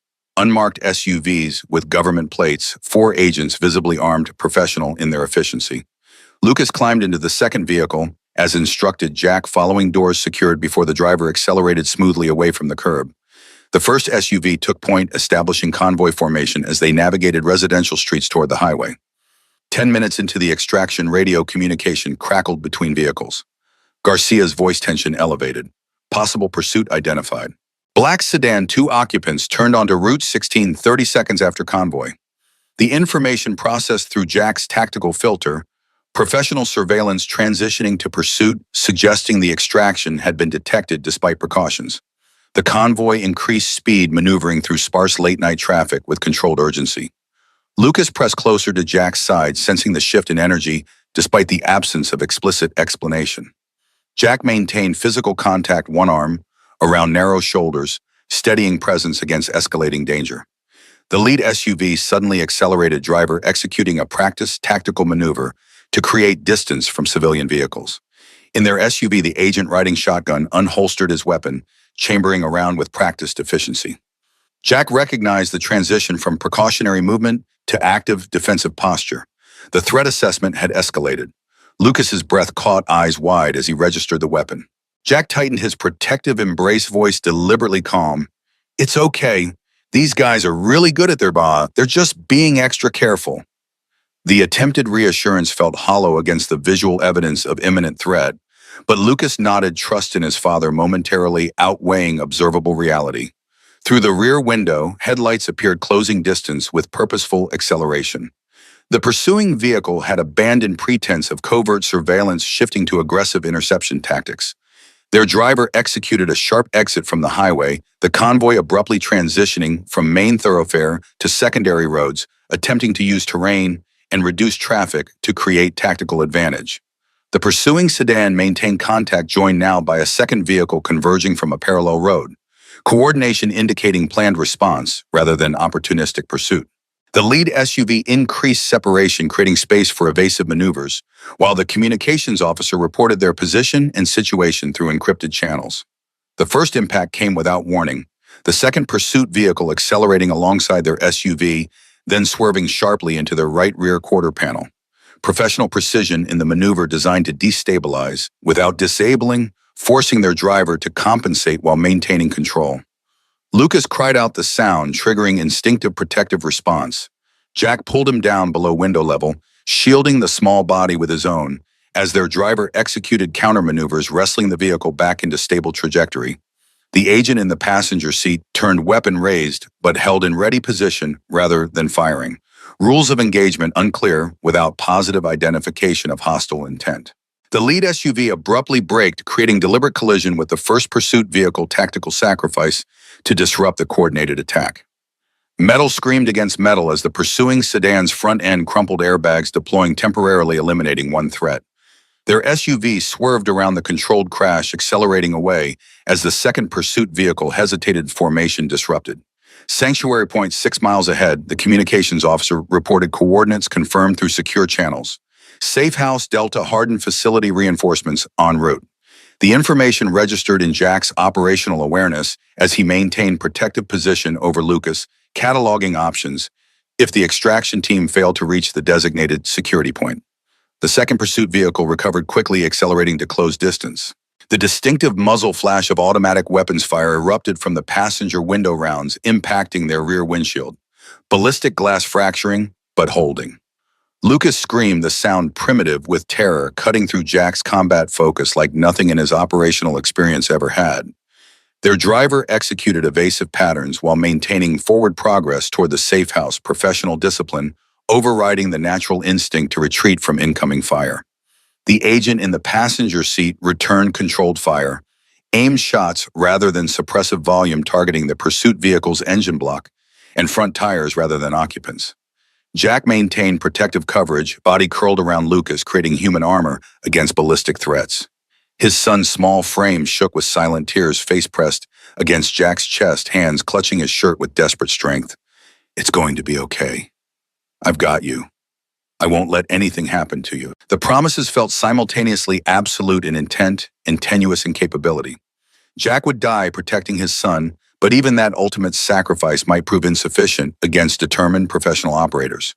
The safe house appeared ahead, nondescript commercial building with reinforced security features, visible only to trained observation. Steel shutters disguised as decorative elements, ballistic glass and commercial framing, defensive positions constructed with architectural subtlety. Their driver accelerated toward the loading dock access point, security doors already rising to receive them. The pursuit vehicle closed final distance, passenger leaning further out the window, weapon transitioning to target their SUV's vulnerable rear tires. The agent in their passenger seat fired precisely 3 rounds in controlled sequence. The pursuit driver's side windshield starred with impact points, vehicle suddenly veering sharply right, control lost as the driver was neutralized. Their SUV cleared the safe house entry point, with minimal clearance, security shutters immediately descending behind them, sealing the access point with reinforced barriers. Armed personnel moved with practiced efficiency, establishing defensive perimeter medical response team, approaching the vehicle as doors opened. Jack maintained protective hold on Lucas as they exited, transitioning from vehicle to facility interior under armed escort. The building's exterior commercial appearance masked internal security infrastructure. Reinforced walls, surveillance systems, multiple defensive layers between entry points and secure areas. A bunker disguised as business property, deliberately unremarkable from outside observation. Lucas clung to Jack's side as they were escorted to a windowless conference room converted for temporary shelter. Cots positioned against walls, supplies stacked in organized sections, medical equipment staged for emergency response. A female agent approached with medical kit, focusing first on Lucas' professional demeanor, softening slightly as she addressed the visibly traumatized child. "Let's make sure you're okay, young man. Just a quick check." Jack maintained physical contact as the medic conducted assessment, monitoring vital signs, checking for injuries concealed by adrenaline response. Lucas submitted to examination with the resigned compliance of a child who had learned that resistance was futile, that adult decisions would proceed regardless of his preferences. The realization twisted in Jack's chest. His son was losing normal childhood responses, adapting to crisis with premature maturity. "Clean bill of health," the medic confirmed, offering Lucas a juice box from her supply kit. Small gesture of normalcy amid extraordinary circumstances. She turned professional attention to Jack, noting a laceration along his forearm, sustained during protective maneuvers without conscious registration. He submitted to treatment with the same automatic compliance he recognized in his son, operational mode superseding personal consideration. Agent Garcia arrived 20 minutes later, direct from field coordination, fatigue evident beneath professional composure. She briefed Jack efficiently. Pursuit neutralized 3 hostiles in custody, 2 killed in engagement, safe house security established with additional forces deploying to create defensive perimeter. Tactical victory in immediate terms, strategic implications still developing. "What's the long-term plan?" Jack pressed voice low to avoid Lucas overhearing as the boy finally succumbed to exhaustion on a nearby cot. Garcia's expression communicated complex calculation, weighing security protocols against practical realities, organizational procedure against human factors. Higher security facility, remote location, minimal external contact until trial phase concludes. Jack absorbed the implications. Further isolation, increased restrictions, additional severance from the tenuous normality they'd established. Lucas would lose his school connections, his emerging friendships, the fragile roots he'd begun to establish. The psychological impact would be significant compound trauma layered upon existing adaptive challenges. "What about a more aggressive option?" Jack suggested, operational mind-generating alternatives. "Use me as the focal point. Controlled exposure, deliberate visibility. Draw them out against prepared positions." Garcia registered the suggestion without visible reaction. Professional mask firmly in place. Considered and rejected. Risk profile unacceptable, particularly regarding the minor. Lucas stirred restlessly, caught in dreams that twisted his features with distress. Jack moved immediately to his gentle hand on shoulder, providing reassuring contact without fully waking him. The protective gesture highlighted the fundamental challenge, balancing operational security against psychological welfare, physical safety against emotional health. No tactical solution could fully resolve the competing priorities when an 8-year-old boy's well-being hung in the balance. Jack remained beside the cot through the night, alternating between watchful alertness and brief intervals of tactical rest, combat-conditioned sleep that maintained partial awareness of surroundings. Lucas woke several times disoriented and frightened, requiring reassurance and physical contact before returning to fitful slumber. Each time Jack provided immediate response, steady presence against the destabilizing reality of their circumstances. Morning arrived with institutional fluorescent lighting rather than natural sunrise, the windowless facility maintaining consistent illumination without reference to external time cycles. Lucas woke, fully momentary confusion transitioning quickly to resigned recognition. Another displacement, another disruption, another loss of tentative stability. Breakfast arrived on institutional trays, nutritionally adequate, aesthetically uninspiring. Lucas picked at scrambled eggs and toast appetite, diminished by stress and uncertainty. Where are we going now? The question carried the weight of experience. A child who understood that current circumstances were temporary, that another relocation, another identity, another adaptation awaited. Jack hesitated, balancing truth against protection. Somewhere safe, somewhere we can stay until all this is over. Lucas processed this with the skepticism of repeated disappointment, learning curve accelerated by trauma. That's what you said about Lakewood. Jack had no counter-argument, no reassurance that wouldn't potentially become another broken promise. He offered what truth he could. I know. I'm sorry. I wish I could make this easier. Agent Mitchell arrived mid-morning suit showing travel wrinkles, expression grim with exhaustion and purpose. He conferred briefly with Garcia before approaching Jack, professional courtesy masking what appeared to be genuine concern. How's he holding up?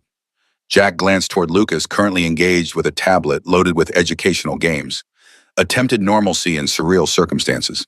He's resilient, more than he should have to be. The statement contained multitudes.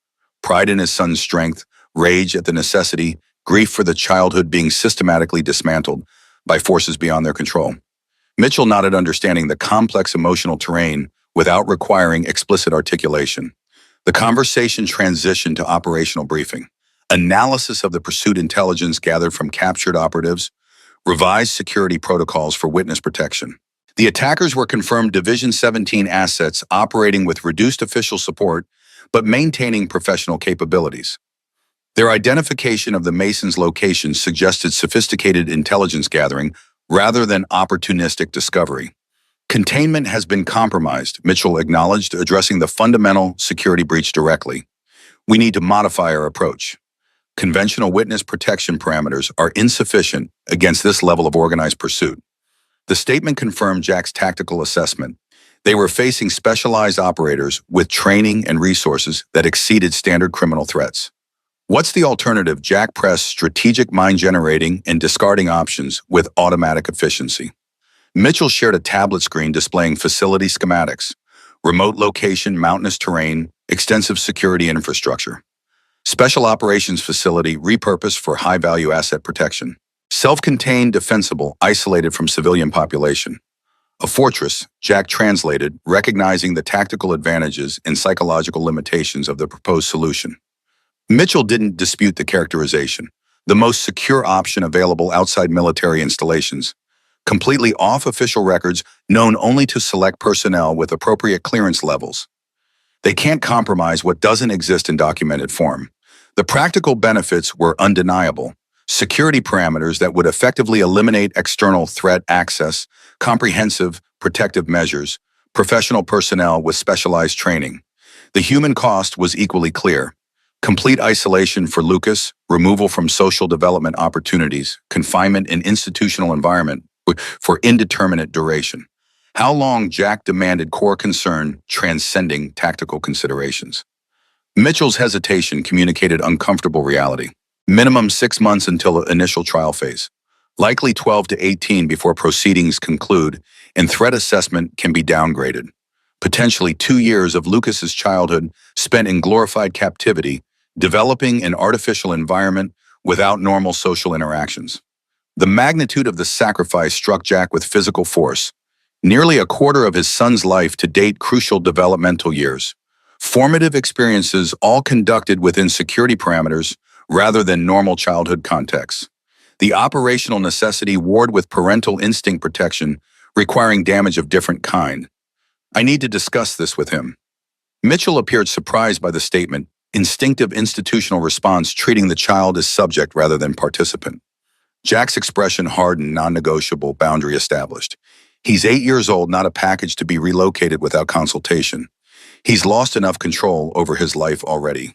I won't take this decision away from him too. Mitchell conceded with professional grace, recognizing the moral authority of parental determination, even within security constraints. The concession shifted power dynamics subtly, acknowledging Jack's primary responsibility to his son's well-being above operational expedience, human factors prioritized over procedural efficiency. Jack approached Lucas with careful consideration, settling beside him on the utilitarian cot that had served as bed during their emergency shelter. They needed to talk about what happened and what would happen next. The words were inadequate to the conversation's gravity, but Lucas registered the significance through tone and posture, setting aside the tablet with preemptive resignation. Those men last night, they're the same kind of people from the quarry, aren't they? The insight demonstrated Lucas's developing pattern recognition, connecting current events to foundational trauma with perceptive accuracy. Jack confirmed with appropriate honesty, respecting his son's intelligence, while measuring information against emotional capacity. Yes, they work for the same people. They're trying to stop us from helping the FBI put the bad guys in jail. Lucas processed this with visible effort, young features concentrating on complex causality. So they'll keep coming after us. Jack wanted to offer false reassurance to promise absolute safety and imminent resolution. The temptation to lie warred with his commitment to age-appropriate honesty, to building trust through difficult truth rather than comforting fiction. They might. That's why Agent Mitchell wants to take us somewhere super secure, somewhere they definitely can't find us. Lucas considered this with the pragmatic assessment of a child who had adapted to extraordinary circumstances. Like a secret base, Jack smiled despite the situation's gravity, his son's resilience manifesting in capacity to frame danger within adventure narrative. Something like that, very remote, very secure. The simplification masked complex reality. Isolated facility designed for high-value protection, institutional environment with limited external contact. Essentially voluntary incarceration justified by external threat. Jack outlined basic parameters in age-appropriate terms, emphasizing security benefits while acknowledging lifestyle limitations. No regular school, no neighborhood friends, no normal routines like we had in Lakewood. Lucas absorbed this small features showing calculation beyond his years, weighing benefits against costs with premature maturity. Would we be safe? Really safe? The question penetrated to core concern, child's perspective, cutting through tactical assessments to fundamental priority. Jack offered the most honest answer possible, balancing reassurance against realistic assessment. As safe as anyone can make us. The best protection available. The qualification registered in Lucas's expression, recognition that absolute safety remained unattainable, that risk could be managed but never eliminated. This understanding belonged to adults, to combat veterans, to intelligence professionals, not to third graders who should be concerned with playground politics and multiplication tables, rather than relative security parameters. Will it make the bad men stop looking for us? Lucas pressed, seeking certainty where none existed. Jack resisted automatic reassurance, choosing measured honesty instead. It will make it much harder for them. And while we're there, the FBI will be working to catch all of them.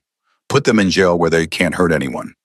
Lucas processed this connecting cause to effect with developing logical framework. How long, the question Jack had anticipated, had dreaded providing truthful answer. A long time, maybe a year, maybe more. Lucas's shoulders slumped, physical manifestation of spiritual defeat. His next words emerged quiet, resigned rather than rebellious. I'm never going to have a normal life again, am I?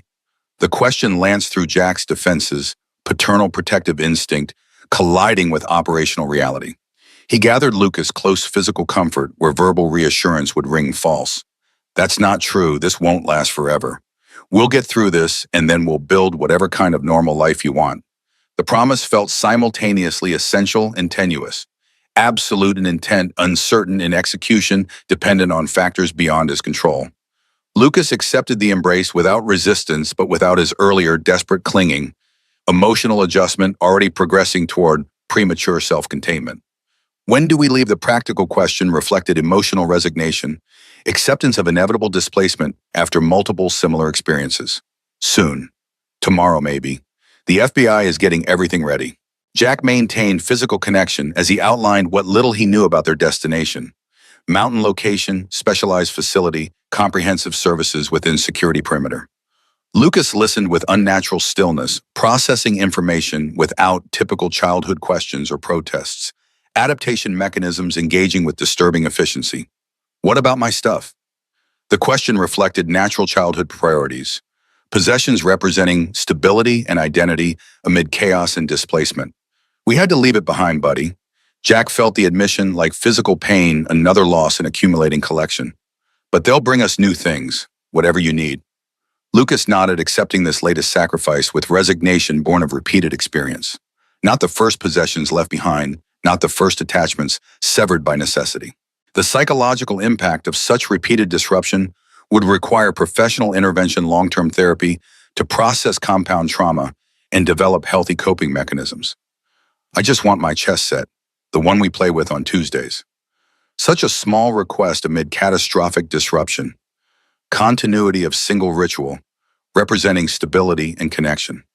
Jack felt simultaneously heartbroken at the modesty of the request and determined to fulfill it, regardless of operational complications. I'll make sure we get it, or one just like it. Chess on Tuesdays no matter where we are. That's a promise I can keep. The commitment represented more than the specific object. Pledge to maintain emotional connection, familiar ritual, parent-child bond, despite external chaos. Lucas accepted this with cautious trust experience, having taught that circumstances could override promises regardless of parental intent. That afternoon, Agent Garcia arranged video conference with Dr. R. Winters, providing psychological support through secure communication channels. Jack observed the initial interaction from calculated distance, close enough to provide security presence, far enough to allow therapeutic privacy. Lucas engaged with surprising openness, established trust with the psychologist, facilitating authentic communication despite circumstantial barriers. Dr. Winters requested private consultation with Jack, following Lucas's session. Professional assessment delivered with compassionate directness. He's exhibiting signs of adjustment disorder, with anxiety features possibly developing post-traumatic stress, manageable with proper intervention, but concerning given his developmental stage. The clinical terminology masked simple truth. Lucas was being damaged by their circumstances, adapting in ways that protected immediate functioning while potentially compromising long-term emotional health. What's the treatment recommendation? Jack pressed parental concern transcending operational parameters. Dr. Winters outlined comprehensive approach, regular therapy, structured routine within security constraints, maintenance of father-son attachment as primary protective factor, consistency wherever possible, honest communication about circumstances, age-appropriate inclusion in decision-making to preserve sense of agency. The guidance aligned with Jack's instinctive approach, but validated professional framework, offering structure for navigating complex psychological terrain without formal training. He thanked her with genuine appreciation, arranging continued consultation throughout their relocation and subsequent containment. Transport to the secure facility occurred before dawn. Convoy of unmarked vehicles, circuitous route counter-surveillance measures employed with professional thoroughness. Lucas slept through initial movement, physical exhaustion, and emotional depletion, facilitating unconsciousness despite uncomfortable circumstances. Jack maintained vigilant observation. Tactical awareness engaged despite confident security measures. The journey required 8 hours transition between vehicles occurring at predetermined intervals, final approach via helicopter to remote landing zone. Lucas watched the mountainous landscape pass beneath them with subdued interest. Natural childhood fascination with aircraft muted by contextual understanding of their purpose and destination. The facility materialized against rugged terrain, architectural design emphasizing defensive integration with natural features, structures partially embedded in mountainside, multiple security perimeters visible from approach vector, armed personnel, positioned at strategic intervals, surveillance systems covering all potential access routes. A fortress disguised as research station, government installation repurposed for specialized security application. Jack assessed defensive parameters automatically. Kill zones, observation, post-response protocols evident in personnel positioning. Comprehensive protection exceeding standard witness security measures appropriate to threat profile they faced. Interior spaces presented stark contrast to external fortifications. Comfortable furnishings, natural lighting where architectural design permitted deliberate efforts to create living environment rather than institutional confinement. Their assigned quarters occupied 2 connecting rooms, sleeping areas, small sitting space, private bathroom with standard fixtures. Institutional functionalities softened by residential details, colorful bedding area, rug, bookshelf stocked with age-appropriate reading material. The facility administrator, introduced as Director Collins, provided orientation briefing outlining schedule, resources, limitations, and expectations. Daily routine would include educational sessions, physical activities, psychological support, and recreational periods, all conducted within security perimeter under professional supervision. Approximately 30 personnel staffed the facility, combination of security specialists and support services. 3 other protected witnesses currently in residence, housed in separate sections with limited interaction permitted under supervised conditions. A small community of displaced persons connected by circumstance rather than choice, existing in artificial environment, while external legal processes determine their eventual fate. Lucas absorbed the information with characteristic quiet observation, processing details without comment or complaint. His emotional withdrawal concerned Jack more than any explicit protest might have. Adaptation progressing toward protective detachment rather than healthy integration of experience. Their first evening is established tentative routine, dinner in small dining area, brief exploration of permitted facility sections, settling into assigned quarters with practiced efficiency. Lucas arranged his minimal possessions with careful attention, creating personal space within institutional constraints, small gestures of control amid circumstances that offered little autonomy. Night brought expected challenges, unfamiliar surroundings triggering hypervigilance. Lucas waking from nightmares that combined recent pursuit with foundational trauma. From the quarry incident, Jack responded with consistent presence, physical reassurance, verbal grounding techniques taught by Dr. Winters during preliminary consultation. Days expanded into weeks, routine establishing structure within confinement. Lucas participated in educational sessions with the facility's teacher, individualized curriculum, maintaining academic progress despite institutional constraints. Physical activity occupied scheduled periods. Indoor gymnasium, supervised outdoor recreation within innermost security perimeter, structured exercise designed to address physical development requirements. Jack integrated into facility operations where security protocols permitted applying professional skills to defensive assessment and procedural review. The activity provided purpose beyond passive protection, utilizing operational experience while maintaining primary focus on Lucas's well-being and adjustment. Communication with the outside world occurred through strictly controlled channels. Weekly updates from Agent Mitchell regarding case progression, scheduled video conferences with Dr. R. Winters for psychological support. Occasional messages from Lucas's teacher in Lakewood conveyed through multiple security filters. 1 month into their containment, Mitchell's update included significant development. Rebecca Wright had recovered sufficiently to provide formal deposition testimony recorded for trial presentation to eliminate future exposure risk. The information represented procedural progress, but highlighted extended timeline remaining before resolution. Legal machinery grinding forward with institutional pace, regardless of human costs accumulating during prolonged proceedings. Lucas adapted to facility routine with concerning efficiency, compliance replacing childhood's natural resistance observation, supplanting curiosity acceptance, substituting for protest. The adjustment facilitated daily functioning, but raised developmental concerns, premature maturity, serving immediate coping at potential expense of normal emotional progression. Jack discussed these concerns during private consultation with Dr. Winters, parental worry transcending operational parameters. He's too quiet, too accepting. It's like he's given up on normal life, resigned himself to this reality. The psychologist acknowledged the observation while providing contextual framework. Adaptive response to circumstances beyond his control. The compliance is concerning but also protective. conserving emotional resources for long-term survival rather than exhausting them in futile resistance. The assessment was professionally sound but emotionally unsatisfying. Clinical explanation failing to address fundamental wrongness of childhood shaped by institutional confinement and security protocols rather than natural development processes. Jack's frustration manifested in renewed commitment to creating normalcy within abnormal circumstances, maintaining traditions, celebrating milestones, preserving childhood wherever possible despite environmental limitations. Chess on Tuesdays became sacred ritual, dedicated time regardless of facility schedule, connection to previous life, maintained through specific activity. Jack located art supplies through facility resources, encouraging creative expression where verbal processing proved difficult. He established reading time each evening, worked with the facility teacher to celebrate academic achievements, documented growth with photographs that couldn't be shared but would preserve memories for eventual return to normal life. 3 months into their containment, Mitchell's update included significant development. Walter Kent, Division 17's operational director, had accepted plea agreement in exchange for comprehensive testimony against higher-level officials. The cooperation dramatically accelerated legal proceedings, potential resolution timelines shifting from years to months. The information ignited cautious hope. First concrete indication that their confinement might conclude earlier than worst-case projections, that Lucas might return to normal developmental environment before further critical growth periods were compromised.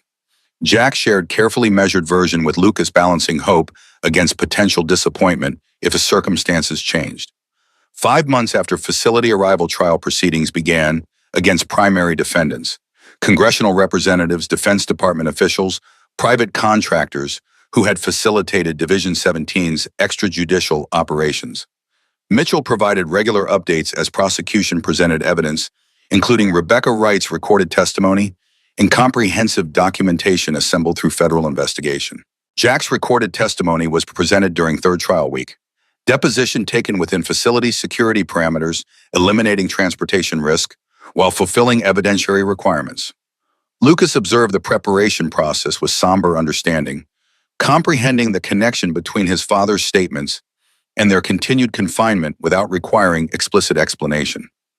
As proceedings continued, security assessments began incorporating potential resolution scenarios, graduated reduction in protection levels as threat sources were systematically neutralized through legal process. Preliminary planning for post-containment transition initiated, considering options for eventual return to civilian life under modified identity parameters. 6 months into facility confinement, jury deliberation began in the primary case. 12 citizens evaluating evidence against powerful defendants, determining consequences for systemic abuse of governmental authority. The waiting period intensified, an accumulated tension outcome, uncertainty amplifying psychological pressure despite physical security. Verdict announcement came during facility dinner service. Mitchell's call patched through secure communication system information, delivered directly to administrative staff with Jack and Lucas present by specific request. Guilty on all counts. Sentencing pending, but conviction secured. Conspiracy exposed, primary threat sources neutralized through legal process rather than operational action. The news represented fundamental transition point. Threat profile significantly reduced, though not eliminated, protection requirements, shifting from absolute containment toward modified security parameters. Mitchell outlined preliminary transition plan, continued protection, but with potential for limited community integration, educational options beyond facility resources, graduated return toward normalized living conditions. Jack shared the development with Lucas in their quarters that evening, measured explanation of implications and potential changes. Lucas received the information with characteristic caution, experience having taught that improvements could reverse without warning, that hope required careful management against disappointment's damage. Does this mean we can leave here? The question contained multitudes: desire for freedom, fear of change, uncertainty about what normal might mean after extended institutional experience. Jack balanced honesty against premature commitment, parental instinct, navigating complex reality. Not right away, but soon probably. And when we do leave, we'll have more choices about where we go and what we do. The qualified response registered in Lucas's expression, cautious optimism tempered by experiential wisdom beyond his years. Will we still be Chris and Christopher Mason? Or can we be ourselves again? The question penetrated to core identity concern, whether authentic selfhood could be reclaimed after extended performance of manufactured identity. Jack considered carefully weighing security implications against psychological impact. That depends on a lot of things. But eventually, yes, I think we can be ourselves again. Lucas absorbed this processing complex future potential with remarkable comprehension. I'm not sure I remember how to be Lucas Reeves anymore.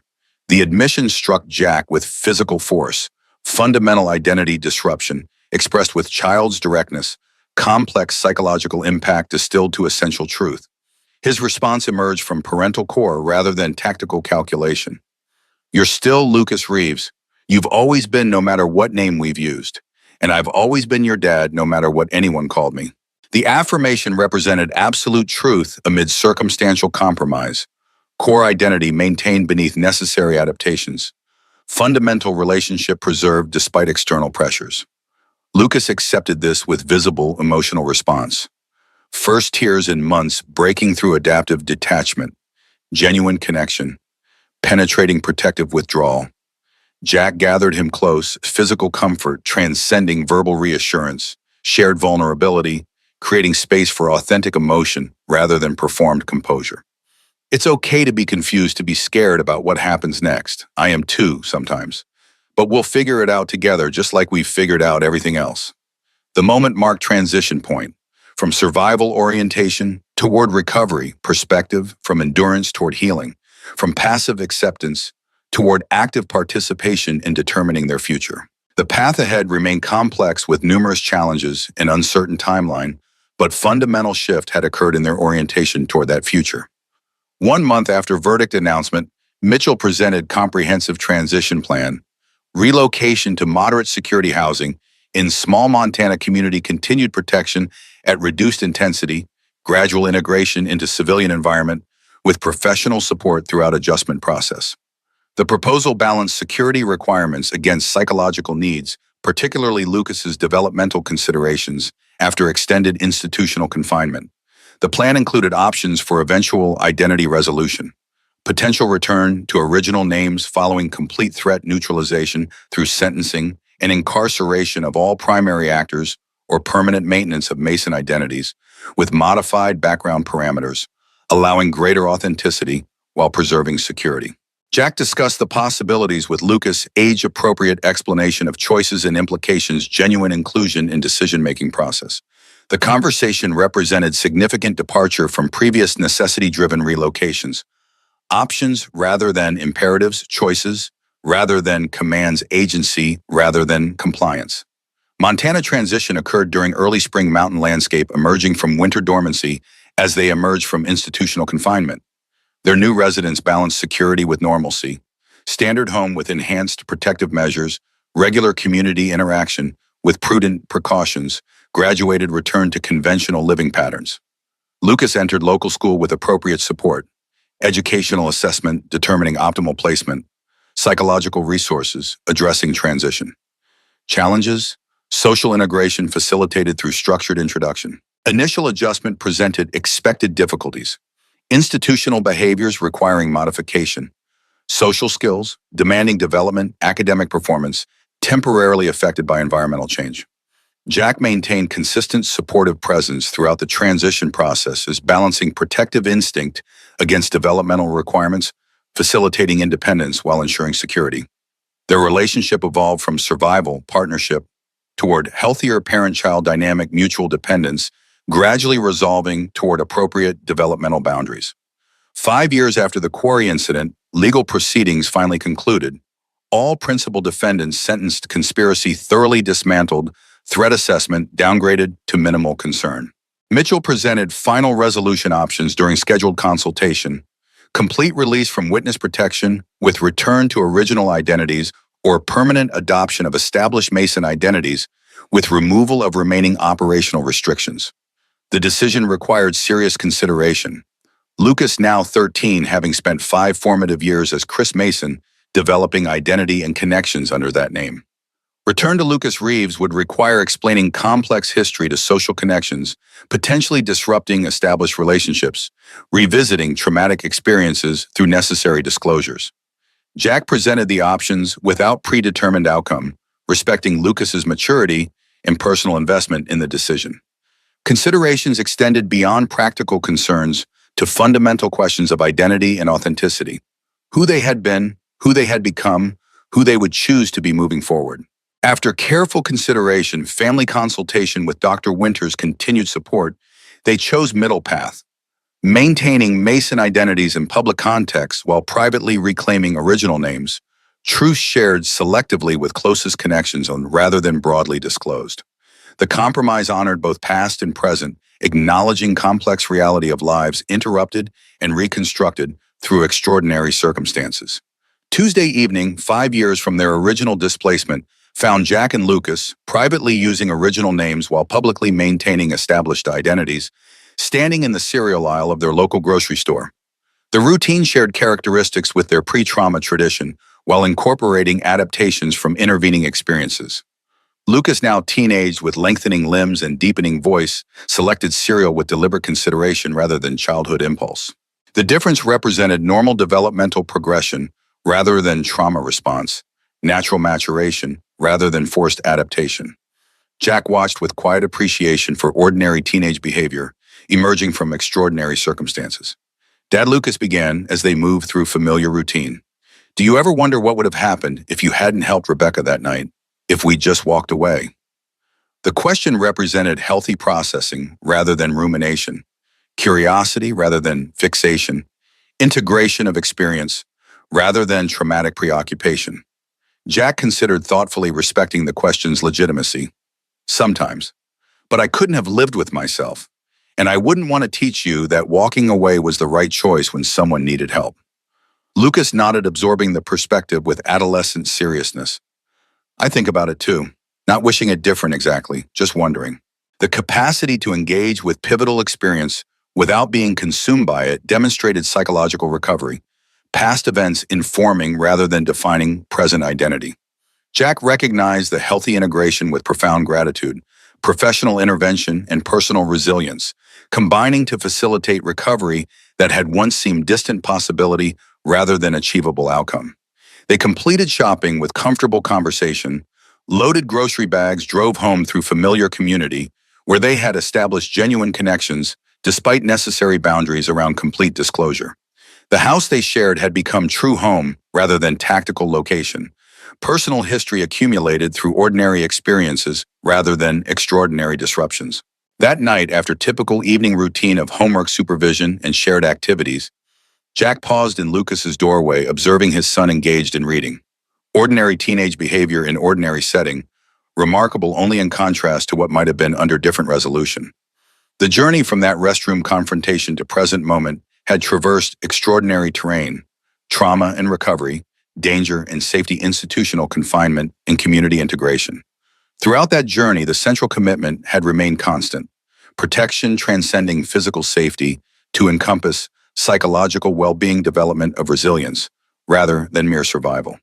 Jack Reeves had promised Rachel to teach their son bravery rather than fearlessness, commitment fulfilled through circumstances neither could have anticipated. Lucas had learned courage through direct experience, resilience through necessity, strength through adversity, navigated with appropriate support rather than isolation. The lessons came at significant cost: childhood partially sacrificed to extraordinary circumstances, normal development interrupted by necessary adaptations. The outcome represented qualified success rather than unmitigated victory, trauma managed rather than erased experiences, integrated rather than forgotten strength, developed through damage rather than preserved through prevention. In a final assessment, they had survived intact, not unchanged, not unscarred, but fundamentally whole despite forces that might have destroyed them. The accomplishment deserved acknowledgement without romanticization. Hard-won resilience valued without glorifying the adversity that necessitated its development. Lucas looked up from his book, catching his father's observation: teenage features, showing momentary vulnerability beneath developing composure. You okay, Dad?